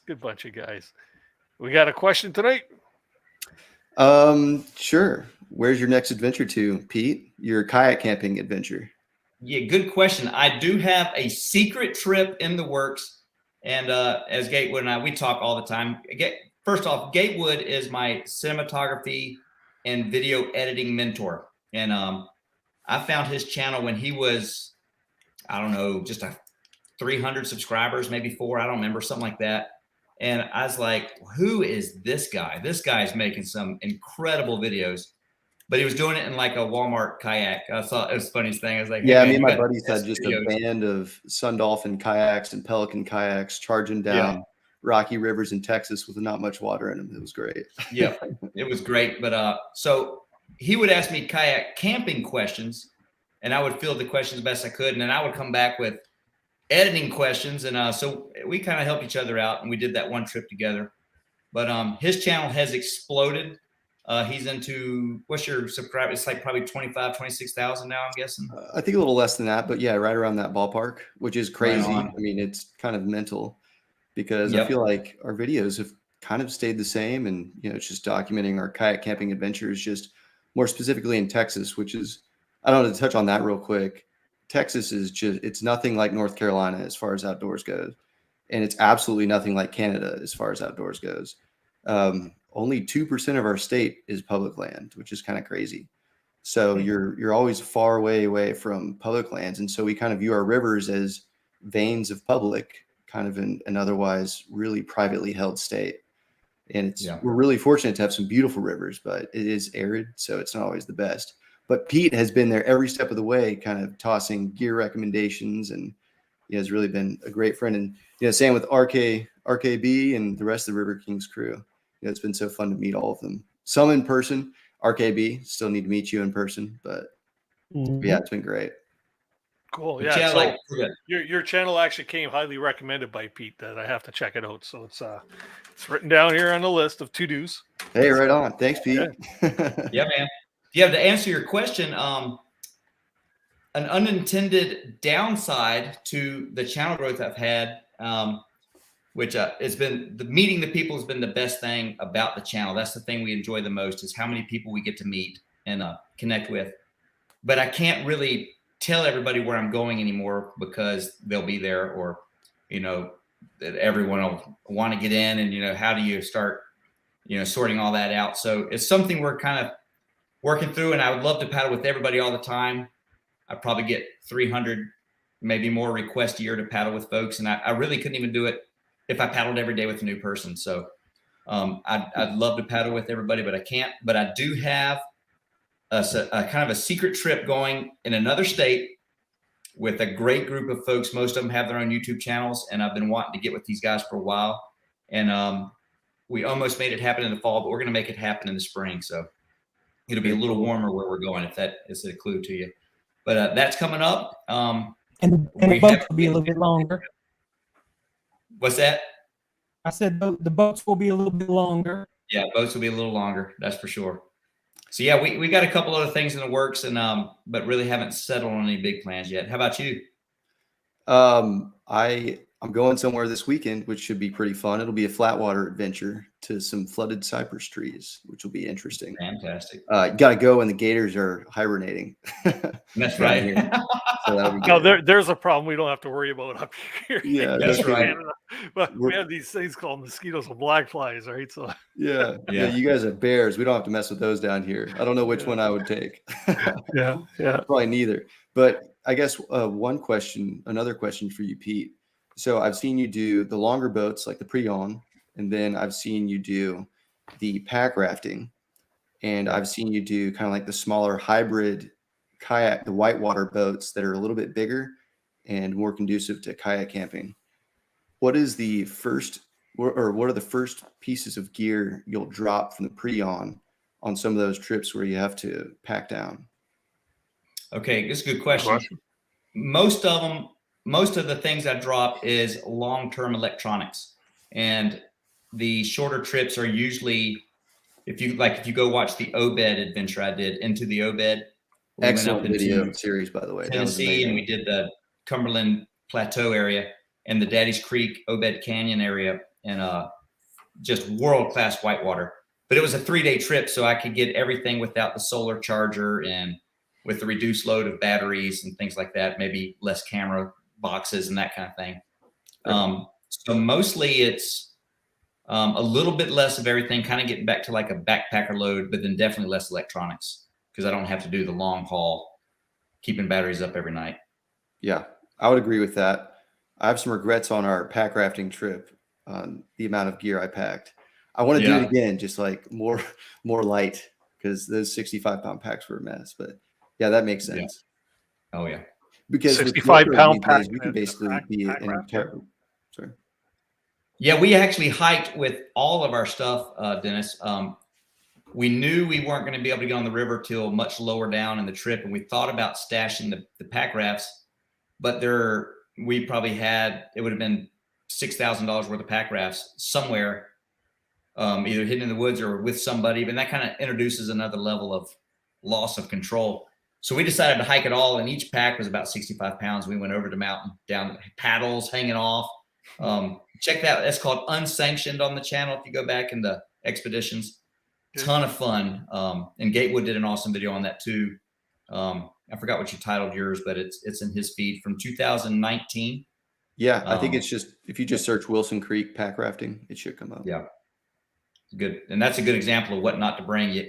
Now we're carrying it on our backs too. Right. And it was much better when we got to floating. That's for sure. I think that was actually my first backpacking trip too. So learning. Yeah, let me tell you a funny story on Gatewood. He showed up with, and I'll kind of tie this in. He showed up with a Yeti dry bag that had these backpacking straps that looked like shoestrings. Not really, but they would have felt like it after. I mean, we were hiking for miles, and I told him, I was like, man, I just don't know if that's the bag for the trip. There it is. He was going to backpack. The bag. I don't have the backpack straps on it, but you can kind of imagine what it was. I said, no, man, that is not the answer. And he was like, he had $5,000 worth of nice cameras in there. So he's like, no, this is the answer. He had my drone, had everything. So we put that bag in a backpack and carried it. And I think after that trip, he kind of had the brainchild for some of his own gear. He's been making his own dry bags with remote designs because there wasn't a bag for him for what he needed. And so he went out and made it himself. I got him in Gatewood, the corner. I saw it. It's right behind there. Gatewood's left shoulder. Yeah, if you got, throw that thing up here, Gatewood. So yeah, these are fantastic bags. So you can get a couple of those in a small backpack. I mean, they're just better and they don't break the bank. But yeah, Gatewood was making that Yeti happen, and you could tell it was wearing him out a little bit. That's a heavy bag. He had a lot of heavy gear. But I'll have to get some information on that because I have a makeshift dry bag too that we buy from MEC, which is, I guess, the equivalent of REI down in the US. Cool. Okay. And it's a dry bag, and I've modified it, but it's got the backpacks straps on it and stuff like that. But that looks like a nice little rig. That's yeah. It's good. They've certainly there's a lot of really cool dry bag backpacks out there already. The price point is a little bit steep for a lot of folks. And I think that's kind of where we came in. We tried to keep it reasonable because there's a lot of people that would use it, but a lot of them start at $300, which is pretty steep for a dry bag. Yeah. Especially when you're first getting into a sport. Sure. Yeah. Pete, I'll have to email you on that one to get a little more information on it. Very cool. Thing. Yeah, for sure. And Gatewood also has nice traditional dry bags. Yep. Oh, yeah. What does that mean? Yeah, the roll top dry bags, like the 20 liters and all those. So Pete, when you're on one of these touring trips, and it's imperative, I guess, most of the hatches in your kayak are dry hatches anyways, right? In theory, yes. In theory, okay.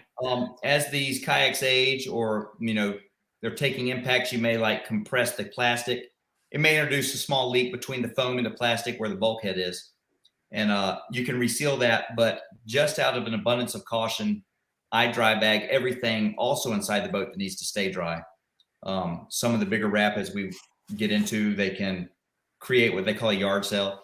And basically, you got a yard sale of gear floating down the river, people trying to pick up a good deal, because gear everywhere. So you want, if you fill up with water or have some massive gill failure, or maybe, crack the boat or break the boat, or just whatever happens, having that redundancy, we always do that as well. But most time, they're bone dry at the end of the day. Mm-hmm. Cool. Yeah, the value of a dry bag, I'll tell you, is second to none, right? Yeah, if you want to keep it dry, keep it dry. Yep. Yeah.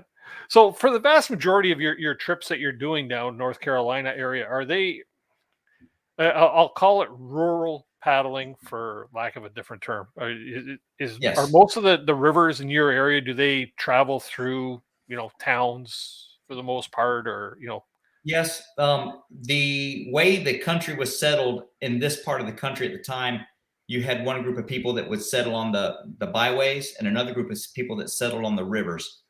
And with the industrialization of the United States, the progress went away from the rivers and to like the road system, the railway. And so the vestiges left over are small dams where mills were, textile mills, things like that. But by and large, most of the big cities now are not on rivers. And we'll go through a bigger city every now and then that is. But yeah, most of it's rural and maybe coming in and out of a small town or a medium-sized town. But we would prefer being in a rural or backcountry setting in a big national forest or something like that, where we can actually get away in a remote gorge that's kind of a lot more protected from development. So we kind of split. If we're in like the Deep River was 100%, that's just rural North Carolina. The bigger trips in the mountains, a lot of that is through national forest land. A lot of times are just the land's too steep to develop. So we normally go in and out of true wilderness, I guess you'd call it, even though by all standard it's not true wilderness. You're really not that far away from everything, but we can kind of get out there a little bit. Well, what is the most remote you've been? On one of our trips? Yes. Probably the Namakogan St. Croix trip. And that was one of the wild and scenic, that's the first wild and scenic river designated in the United States. And I think we did 140-ish miles, if I remember right. And we saw 2 houses, just a spattering of roads. And there was one town, Trago, with a lake. And we got the one burger we had on the trip there. But other than that, it was riverbank, trees, and just, wildlife. It was pretty nice. Cool. We have another person that just popped into the basement. So Gatewood, unless you have another question, I'll drop you down. But if you'd like to stick around for the green room after the show, feel free to just lurk around or use that link again to get back in. Hey, that sounds like a plan. It was a pleasure, Dennis. Thanks very much for coming on up. See you guys. Thanks. Good seeing you, Gatewood. Alrighty, and we have Austin here with another River Kings motif on his head. What is going on? So Austin is Side Trail Adventures. That's him in the flesh. Okay, right there we go. Putting it all together here. How you doing, Austin? How's it going? Good, so man, my good. question is probably a little more controversial. So this is for the Canadians and the Americans in the group. Which is correct, portage or portage? Yeah, age-old question right there. Right? What nationality are you? We call them portage. You guys call it portage, right? So I've always called it portage because I first learned about it in Canada. But then I get down here and they're like portage. And if you go to Alaska, the city is Portage, Alaska. So I try to give a healthy mix to try to please all comers. I'll say portage in the same sentence, portage. Yeah. For me, if it's a noun, it's a portage. And if it's a verb, it's an action, it's a portage. So I don't know why I do that, but I just noticed I do. So, yeah. Up in my neck of the woods here, I live near Niagara Falls, Ontario, right? And we have Portage Road, right, which is the initial portage trail that used to go around Niagara Falls from the upper Niagara to the lower Niagara, right?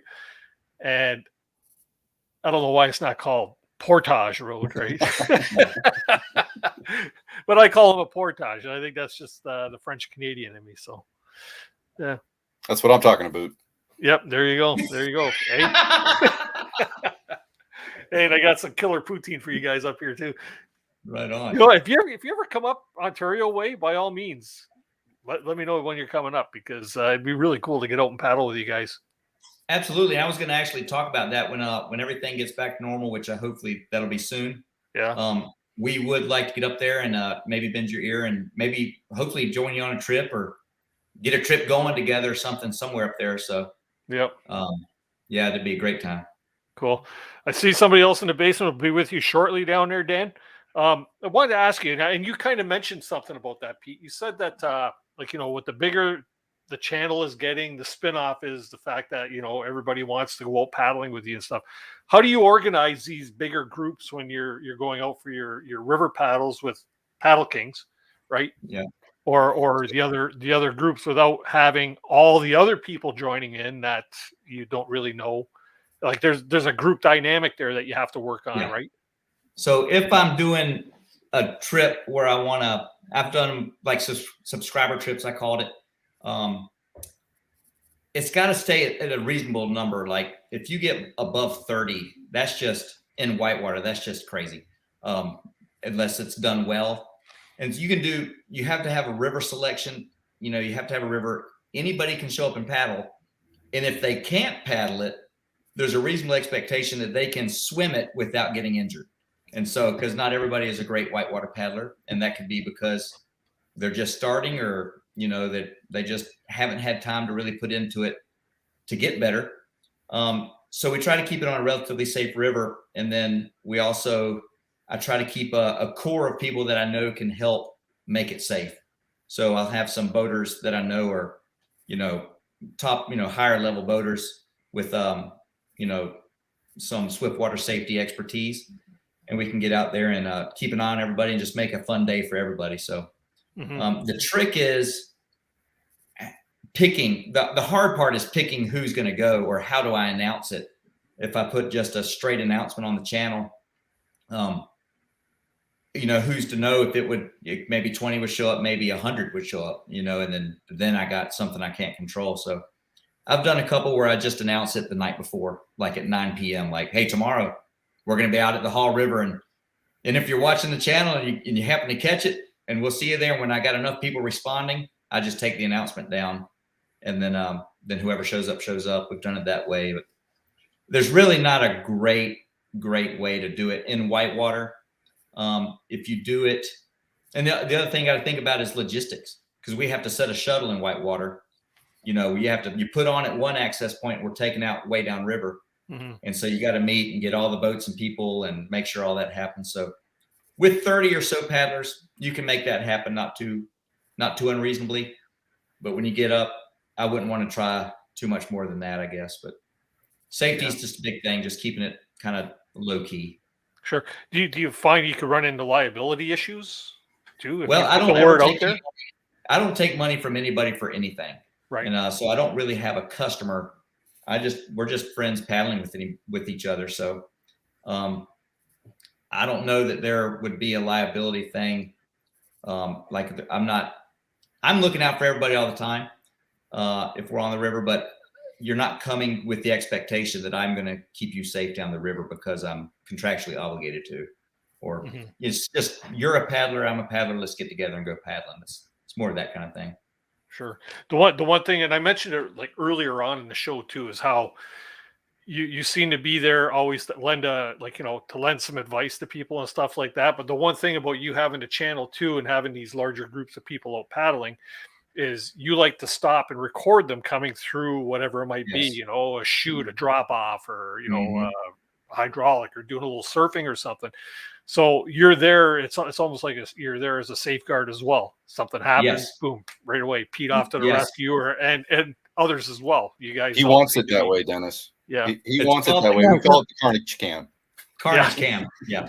Yeah. He's not there for safety. He's there for content. Okay. No, I can paddle with the paddler for about 5 minutes, and I can tell you basically where he's going to have trouble, or she, and I can see what you're good at doing and what you're not good at doing.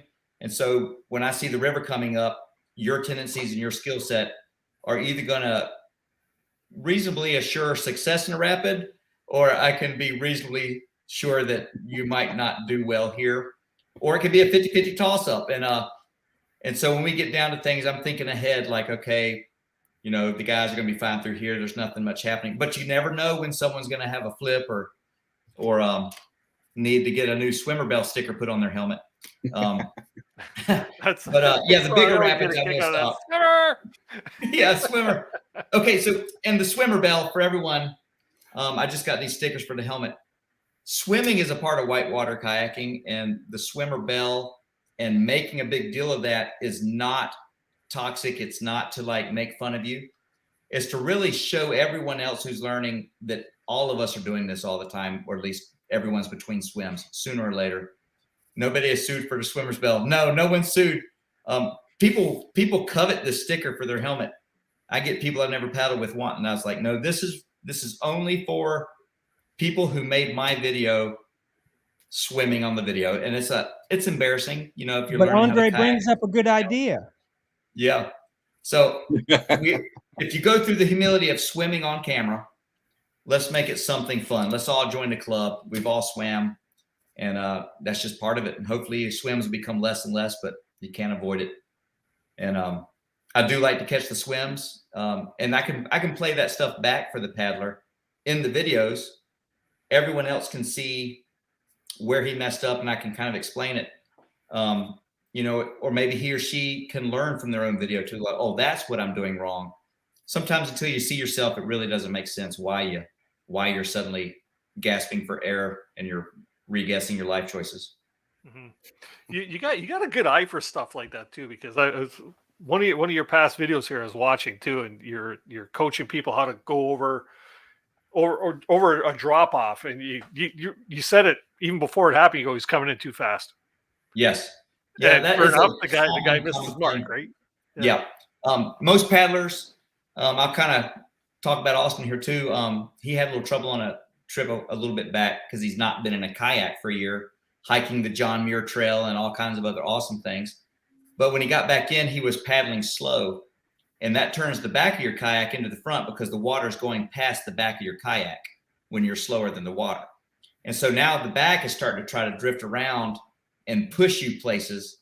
You kind of want to be a little bit faster than the water, just barely. And that gives you control. And that guy was doing the opposite. He was charging so hard that he had lost all control. And he was newer to the game. I think that was his third time on a real river. He's coming in there just like fighting for it. And he just fought too hard. And you can see it coming. It's like, no, stop. Oops. No, didn't happen. But it's all part of learning. We were all there. And it's just, you can see it coming a mile away sometimes. Like, this is going to be a swim. Or sometimes you can see it when people are upside down. You'll know they'll roll. Or if you see the real jerky movements and it looks like panic, no, he's coming out. He's going to swim. So yeah, you start seeing it. Swimmer bell. All right, we got Dan in the basin there. You got any other questions right now, Austin? I'm great. I appreciate it. Thanks for coming up, man. I'm definitely going to be checking out your channel here after the show sometime, probably tomorrow. And yeah. Awesome. I appreciate it. Click, right? Yeah. By all means, if you want to stick around in the green room after, you got the link there. Awesome. Thanks. Thanks, man. All right. Dan, how you doing tonight? Doing good, Dennis. Thanks for letting me on. Hey, not a problem. This Thanks for joining. You got a this question is the for the voice? Southern Paddler. So, yes, I got a question. So, thanks to Pete Beck, there are 15,000 people clamoring for a boat that is no longer made. So, the least you can do, Pete, is what's your next best call after the Pre-on Yukon expedition? Well, it has been. Yeah, the Pre-on Yukon expedition is the best. Not made anymore since, I want to say 04 or 05, I think was the last time they made it. But they last forever. Pre-on boats are really tough. And so now that I've been using them and promoting them and talking about them, there's a black market for Pre-on Yukons. And Austin called me the Yukon Mafia one time. And he actually got his, and he fixed his up really nicely. But they do come about. They used to come way more frequently, but now it's on the market for like an hour and it's gone. So I've been saying the Dagger Stratus, and that's readily available as much as you can find a new boat readily available these days with the supply chain. But I will say I've just gotten my hands on, thanks to Rusty, and I saw him in the chat. Rusty has let me borrow his Pre-on Enduro. And that is what they're billing as sort of the replacement. It's not the same boat. It is really loose on the water for a long boat. And it does have some features I like. So I've just been waiting for a good chance to really get it out in some good water and test it performance wise. But that might be something to look at too. Not a lot of them here in the States. I don't know how many are in Canada. They're just starting to import them. So I think there's only 6 or 8 in the United States, but they're coming. So I got one of them. It's in the shop, ready to review. I just need a little more water. So it feels really good. It's a nice boat. I just need to test it. Good. But until then, Dagger Stratus for sure. Get the 14.5. It's a great boat. Awesome. Why is it they don't make that boat if it's such a good vessel? Well, I talked to Landis Arnold, who used to be the guy bringing Yukon in or Prions into the States. And it is kind of a product of 2 things. In that era, plastic boating was new, and the whitewater industry and this other touring industry was all about exploring this plethora of wilderness and rivers that had no beta. They were all getting their first ascents on these rivers, and there's very few rivers left now that are unexplored. And so the trend for needing a team of like world-class paddlers to go out into Canada or Alaska or the Arctic with one of these boats that could do anything, that demand has dropped off substantially. And they last forever. So once you have one, you don't need another one for, forever. The other thing is that the trend went to day touring. And so the great bulk of manufacturing in kayaking and touring has been kind of a hybrid between touring boats and recreational boats. And so the Tsunamis, that sort of boat, Perception Carolina, it's kind of a touring boat. It's kind of a really comfortable wreck boat together, and Prion's not selling Yukons anymore. So it's really just supply and demand. Still one of the best boats ever created. It's like a marvel of engineering. But if people don't buy it, you can't make it. So that's kind of where they're at. Well, it's crazy. Yeah. Yeah, there's so many different manufacturers out there too. Eh? Just like canoes, there's so many different options out there that are available to you. It's a matter of picking the right one, or in Pete's case, just have every one of them, right? Yeah, I've got 4 Yukons at the house. I feel kind of bad sometimes because I know these guys have been looking for 2-3 years. And I'm like, no, I don't even use that one. It's just it's the same color as Nana. So if Nana ever just like melts on a river and just dies, and I'll put her on a wall and bring Nana 2 out and put the new stickers on there and keep on going. But I got my son one. I've got a guest boat, and I've got mine, and then my wife's boat, which she never paddles, is my backup. So there you go. There you go. Yeah, that's the best thing. Buy one for the wife that she'll never use, right? Right. Hey, honey, I bought you a kayak. And those of you, I don't talk about her often, and it's mostly because she hates the camera. I mean, she's a beautiful woman. She's got a great personality. And if you met her, you don't know why she married me. I married several levels above. And she knows she's not buying what I'm selling. So she's when I watching, say, no, she's not. I hope not.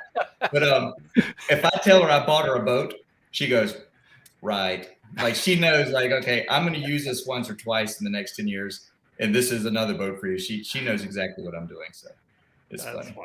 That's good. So Pete's bought her 32 boats. Yeah, that's right. It's the wife's boat collection, not Pete's. Yep. Wow. I see we got another guest in the basin. Dan, you got any other questions for the boys here? That's it. Thank you. All right. Feel free to stick around the green room if you like. Yeah, check out Dan. He's with Southern Paddler, Instagram and YouTube, doing a fantastic job down there. And thanks, Pete. It's got some good stuff. Drop me an email. Let me know your channel so I can check it out. Will do. Thank you, Dennis. All right. I'll get the link on the bottom again here in a little bit. Okay. Thanks, Dan. All right. All righty. And then we have Wandering Electric. How you doing? Oh, yeah. Wandering Electrician. Sorry. That's right. Well, you've been selling a lot of swag there, Pete. Yeah, the guys are. So what we do with that, for those of you that don't know, before you used to have to go on a trip to get a T-shirt or a hat or whatever we had, and more people wanted, like, hey, I really want a hat or I want a shirt or a hoodie, and someone, I don't remember who it was like, why don't you just sell them and donate the proceeds to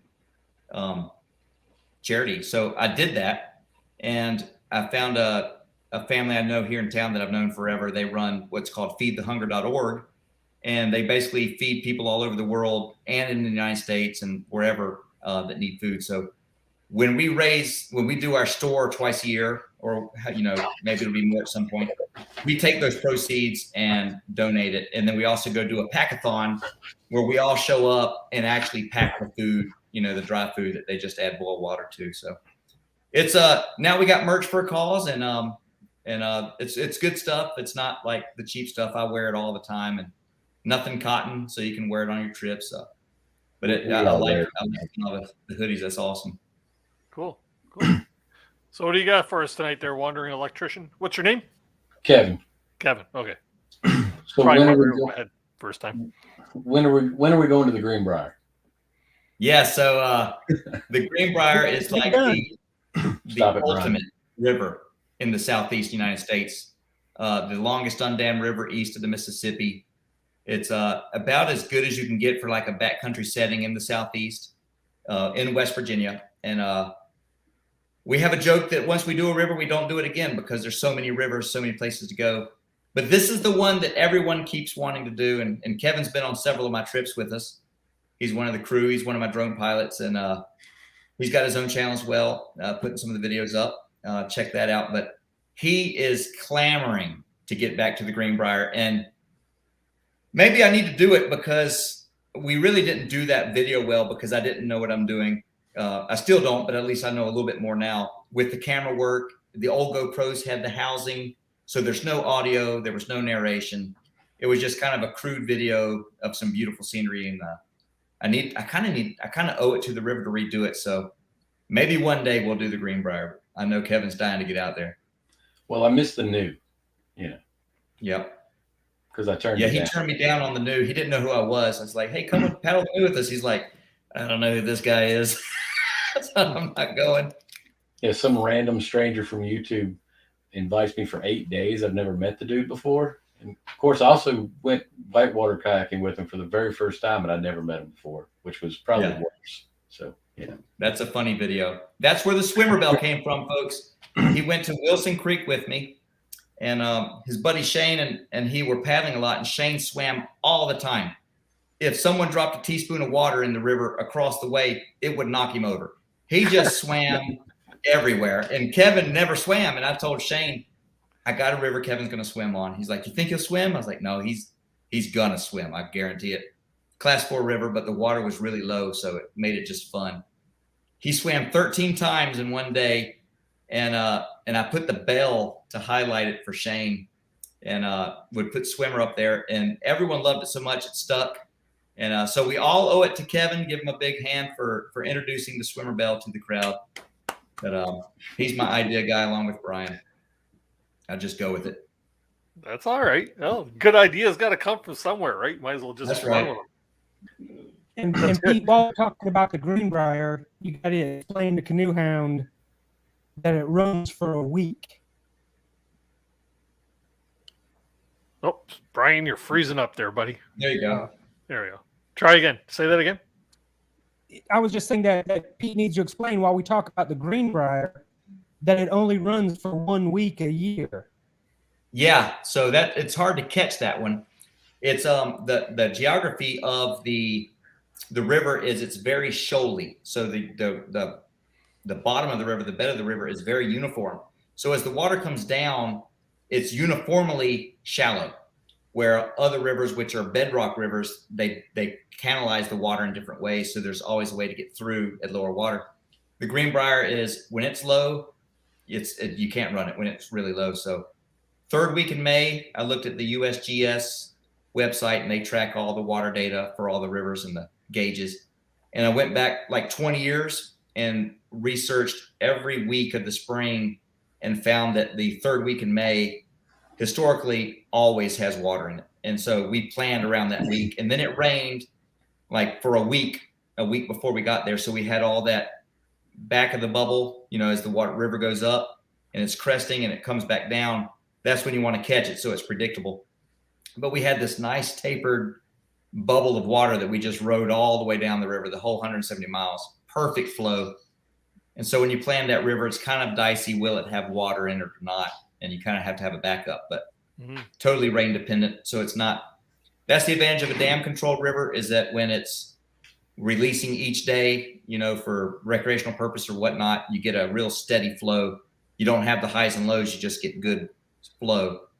And so the Greenbrier's not like that. You got to catch it with rain. So it's hard to plan for, but it is amazing when you can get on it. Cool. And where is that located? West Virginia. And it comes into the new river up there near Hinton. It starts up in Durban, and it's just an amazing river. Yeah. You have to remember, I don't know much about the U.S. Oh, yes. Right. So North of us, Northern Ontario. That's my playground. So. Well, right that's on. cool. So I have to ask, I can run this by all of you guys. And it's a question that gets asked often, and everybody has the same answer. But favorite trip that holds one of your favorite memories for you? Pete? My favorite trip, that's tough. My favorite kayak camping trip was probably the new expedition. Maybe the Greenbrier. It's hard to go between maybe the Greenbrier. I don't know. It was one of those two. Whitewater trips has been the stuff with my son as he's been coming up, dropping the waterfalls and stuff with me. There's nothing like it.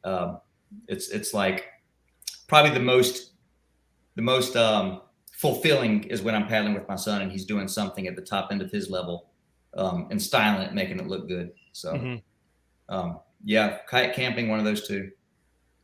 How about you, Brian? I would say with the kayak camping, maybe the French Broad. Oh, maybe that one. Yeah. Some beautiful. I may change my answer to the French Broad. Yeah, we'll do remote, that. And it ended up being just Pete and I. We were the only ones to finish it, so it was a good trip. Whitewater, I'm gonna go with like Pete. What was the one we did in Tennessee with Jamie? The Watauga. The Watauga.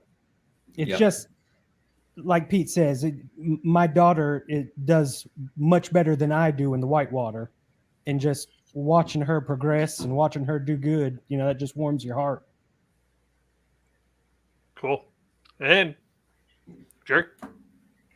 Kevin? Jerry? Long trip would have to be Namakogan, and that was probably because it was my first 8-day trip. That was 8 days, right? Yeah, that was 8 days. Plus, it was driving halfway across the country to get there. So that was, beautiful scenery, crazy place to be, just kind of, and a very last minute trip. So that trip, when we got the call for it, like we always get the calls, Brian, you remember that, I think we had the call like, 3 days ahead of time. Yeah. And it was 24 hours before we actually knew where we were going. And Brian literally thought we were lying to him when he got in the truck. 100% sure did not think that was actually where we're going. He finally started realizing maybe we were around Illinois, somewhere around there. Yeah. I think that's when he finally we probably are going to Wisconsin, But Dennis, when your friends say we're going to go for a 25-hour drive and then, paddle for a week and then drive 25 hours back home, it can't be real, but it was. Yeah. Well, you would think so. We could do that here in Ontario and not even leave Ontario. Oh, wow. That's crazy. Short boat trip would have to be the weekend me and Pete and P5 and Chafin went out and did the Tellico, Wilson Creek, the Green, and Nantahala, all in that was that was called Rite of Passage. It was a 2-part video series, and that was kind of the coming of age for Pete. He said he wanted to be a whitewater paddler. We set the goal to run a waterfall by the end of summer. So we went from day 1 to class 4 15-foot waterfalls in the course of 3 months.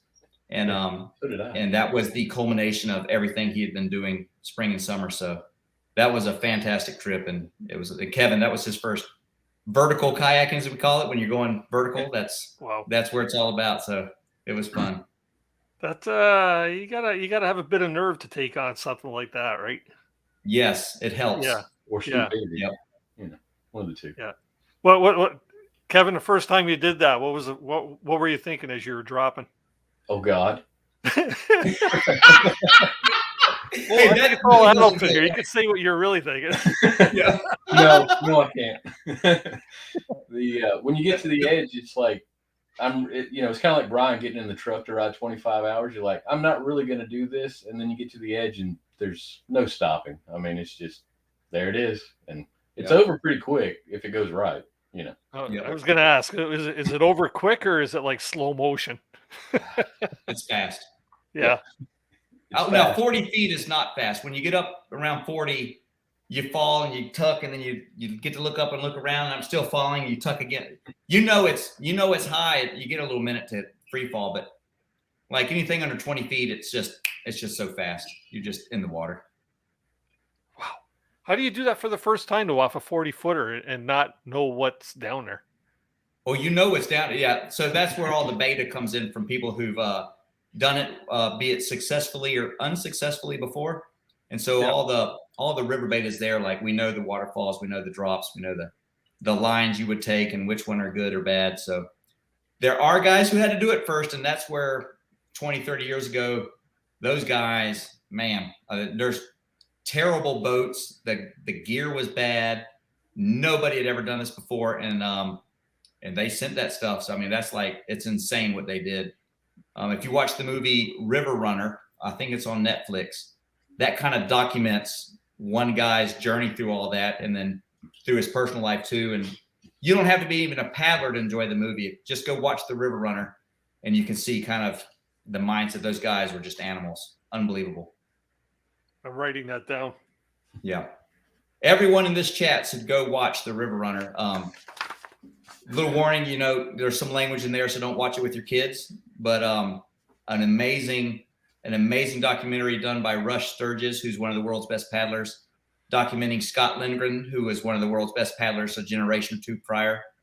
And then even bringing in the new class of world's best paddlers with Aniol Solsis, Red Bull athlete, and kind of the generational journey of what Scott had done from the beginning, his life in between, and then I don't want to ruin the movie, but you got to watch the movie. It's an amazing film.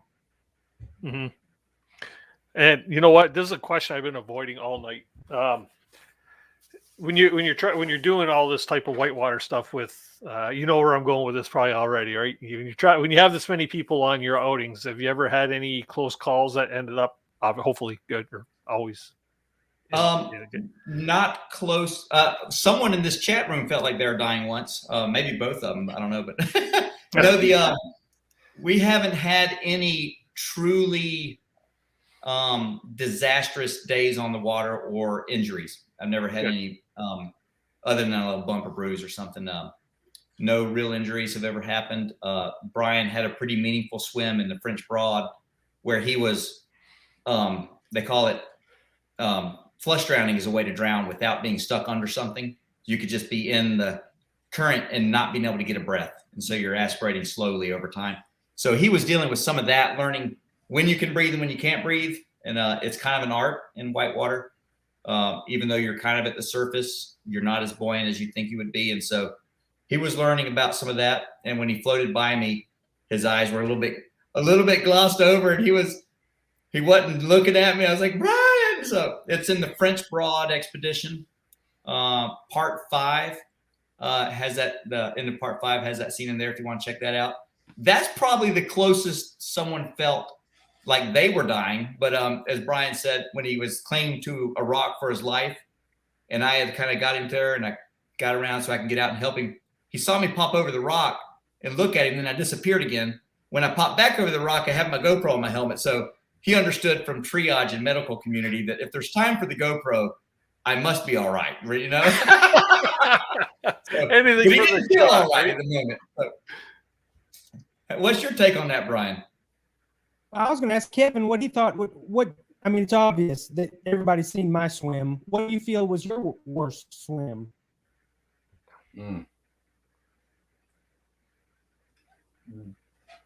Probably on Wilson, where I got not the first time. It was the first time I had the remix out there, and it was a nothing rapid. What is it? Mank or Unrunnable Rock Jam, something like that. Probably that one, yeah. Yeah, that was it. I know what you're talking about. And I ended up getting upside down, And when I was upside down, my body was pulled back because the water was real shallow.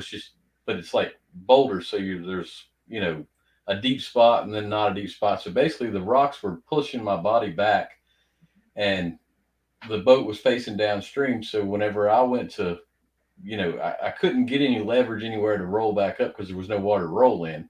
And I tried to push over and I couldn't. So then I went to pull the skirt, and what I realized was I was so far leaned back that I couldn't reach the pull tab. I couldn't reach to pop the skirt. So I'm struggling a little bit there.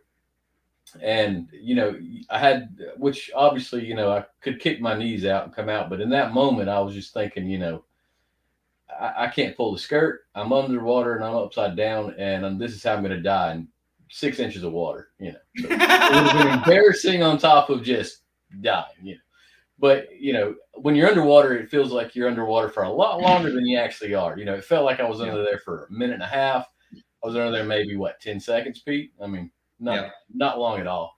But that was probably the scariest moment. And that was just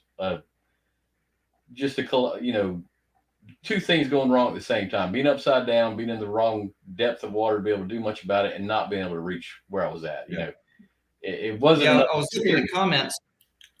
In the comments, I saw someone talk about the West Fork Tuck. Now, it wasn't part of my trip, but we just got there, and another paddler came through and didn't know a log was in the rapid on the bottom side of a booth. So that's where you jump off a rock. It's a small waterfall kind of thing. He landed on the log and then got wrapped up in the log, and we actually had to physically rescue him. But he was breathing and upright, so that makes rescue a lot easier. When someone's pinned underwater, that's when you got to have all your team together and ready and moving really quick. But that was a rescue that he needed help on. So when you can self-rescue, it may feel terrible, but normally you're okay. When you're no longer able to self-rescue and you're not breathing, that's a real emergency. So in a whitewater sense of the word, after doing it for so long, even though these guys feel like they're in a really bad way, and at the moment panic can ensue, when you look back on it, it's really not as bad as it could be. Like you're trapped under an immense force of water, pinned to the bottom of the river, and you can't breathe, and we can't get to you. Now that would be an emergency. And sometimes you have to do live bait rescues. There's all kinds of different things, but we've never really had to deal with that so far. So some of that is river choice. When I'm taking groups out, you kind of don't want to put yourself in a position where you might have to deal with that. So you can take the sneak route or walk a rapid, if you have to be safe. But when I go whitewater kayaking on Class 5 stuff, and there's a few of those videos, there were more before, but now, there's still a few out there. We're dealing with situations where a foot to the right and a foot to the left is death if you're in the wrong spot. You just have to be in the right place. And if you got the skill to be there, it looks like nothing's happening, like you're just paddling. But when it goes wrong in those situations, it goes really wrong, really fast. And by the grace of God, we've just never had to really deal with that yet. So hopefully that. And let's hope you never have to. Yeah, exactly. Yep. Well, on that note, fellas, you know what? It's 9:05. Time to wrap up this show. It's been a great time. I've actually learned a lot, and we'll continue to by watching the River Kings YouTube channel. So, yeah. Well, thanks for joining me tonight. Thanks for having us. And Kevin too, not Jerry. Kevin. You know why I called you Jerry? I seen the name Jerry in the chat, and then I just looked over and brain fart, right? Yep. Right on. Thanks for all the people that came in from the River King family and all your viewers. I appreciate y'all tuning in. I had a great time, and it's always fun to be on with you. So look forward to next time. Lots of fun. Brian, Kevin, Pete, I'm going to drop you guys into the basement just to let everybody know. You can find all their links in the description below. Well, River King links in the description below if you're looking for their Facebook, YouTube, or Instagram under River King Pete, I believe it is, right? Yes. For Instagram. River King Pete, River King's YouTube. Yep. There you go. So I'll see you fellas in the green room in a moment. Thanks for having us. Thanks everybody for hanging out with us. Have a good one, gents. See you. Whoopsie, let's hit the right button here. Yeah. There we go. Hey, everybody. Thanks very much for joining us tonight. Hopefully you enjoyed the show. For those of you that are not familiar with the River Kings channel, check them out. I've been watching their channel now for probably about a year and a half since I met Pete on a past episode with, as I was reminded, Jason Irwin as a guest. So you can always go back and check that out because Pete was a big part of that show as well. You know what? Links are in the description below. For those of you that are new to the channel, if you haven't already done so, if you could please smash that subscribe button if you'd like to see more content like this. We do all kinds of outdoor content on here, a lot of backcountry camping and canoeing and things of that sort. And always a good time. We're here every Tuesday evening at 7 p.m. So feel free to join us. If you haven't already done so, smash that thumbs up button. Really helps us get noticed on the algorithm of YouTube and helps the channel to grow. In the meantime, you know what? Stay tuned on our Facebook page at Canoe Hounds Outdoor Adventure Show, and you'll know exactly what's coming up. 6 episodes away from 100 episodes, and we're going to have a little bit of a celebration on that night, so be giving away all kinds of cool swag.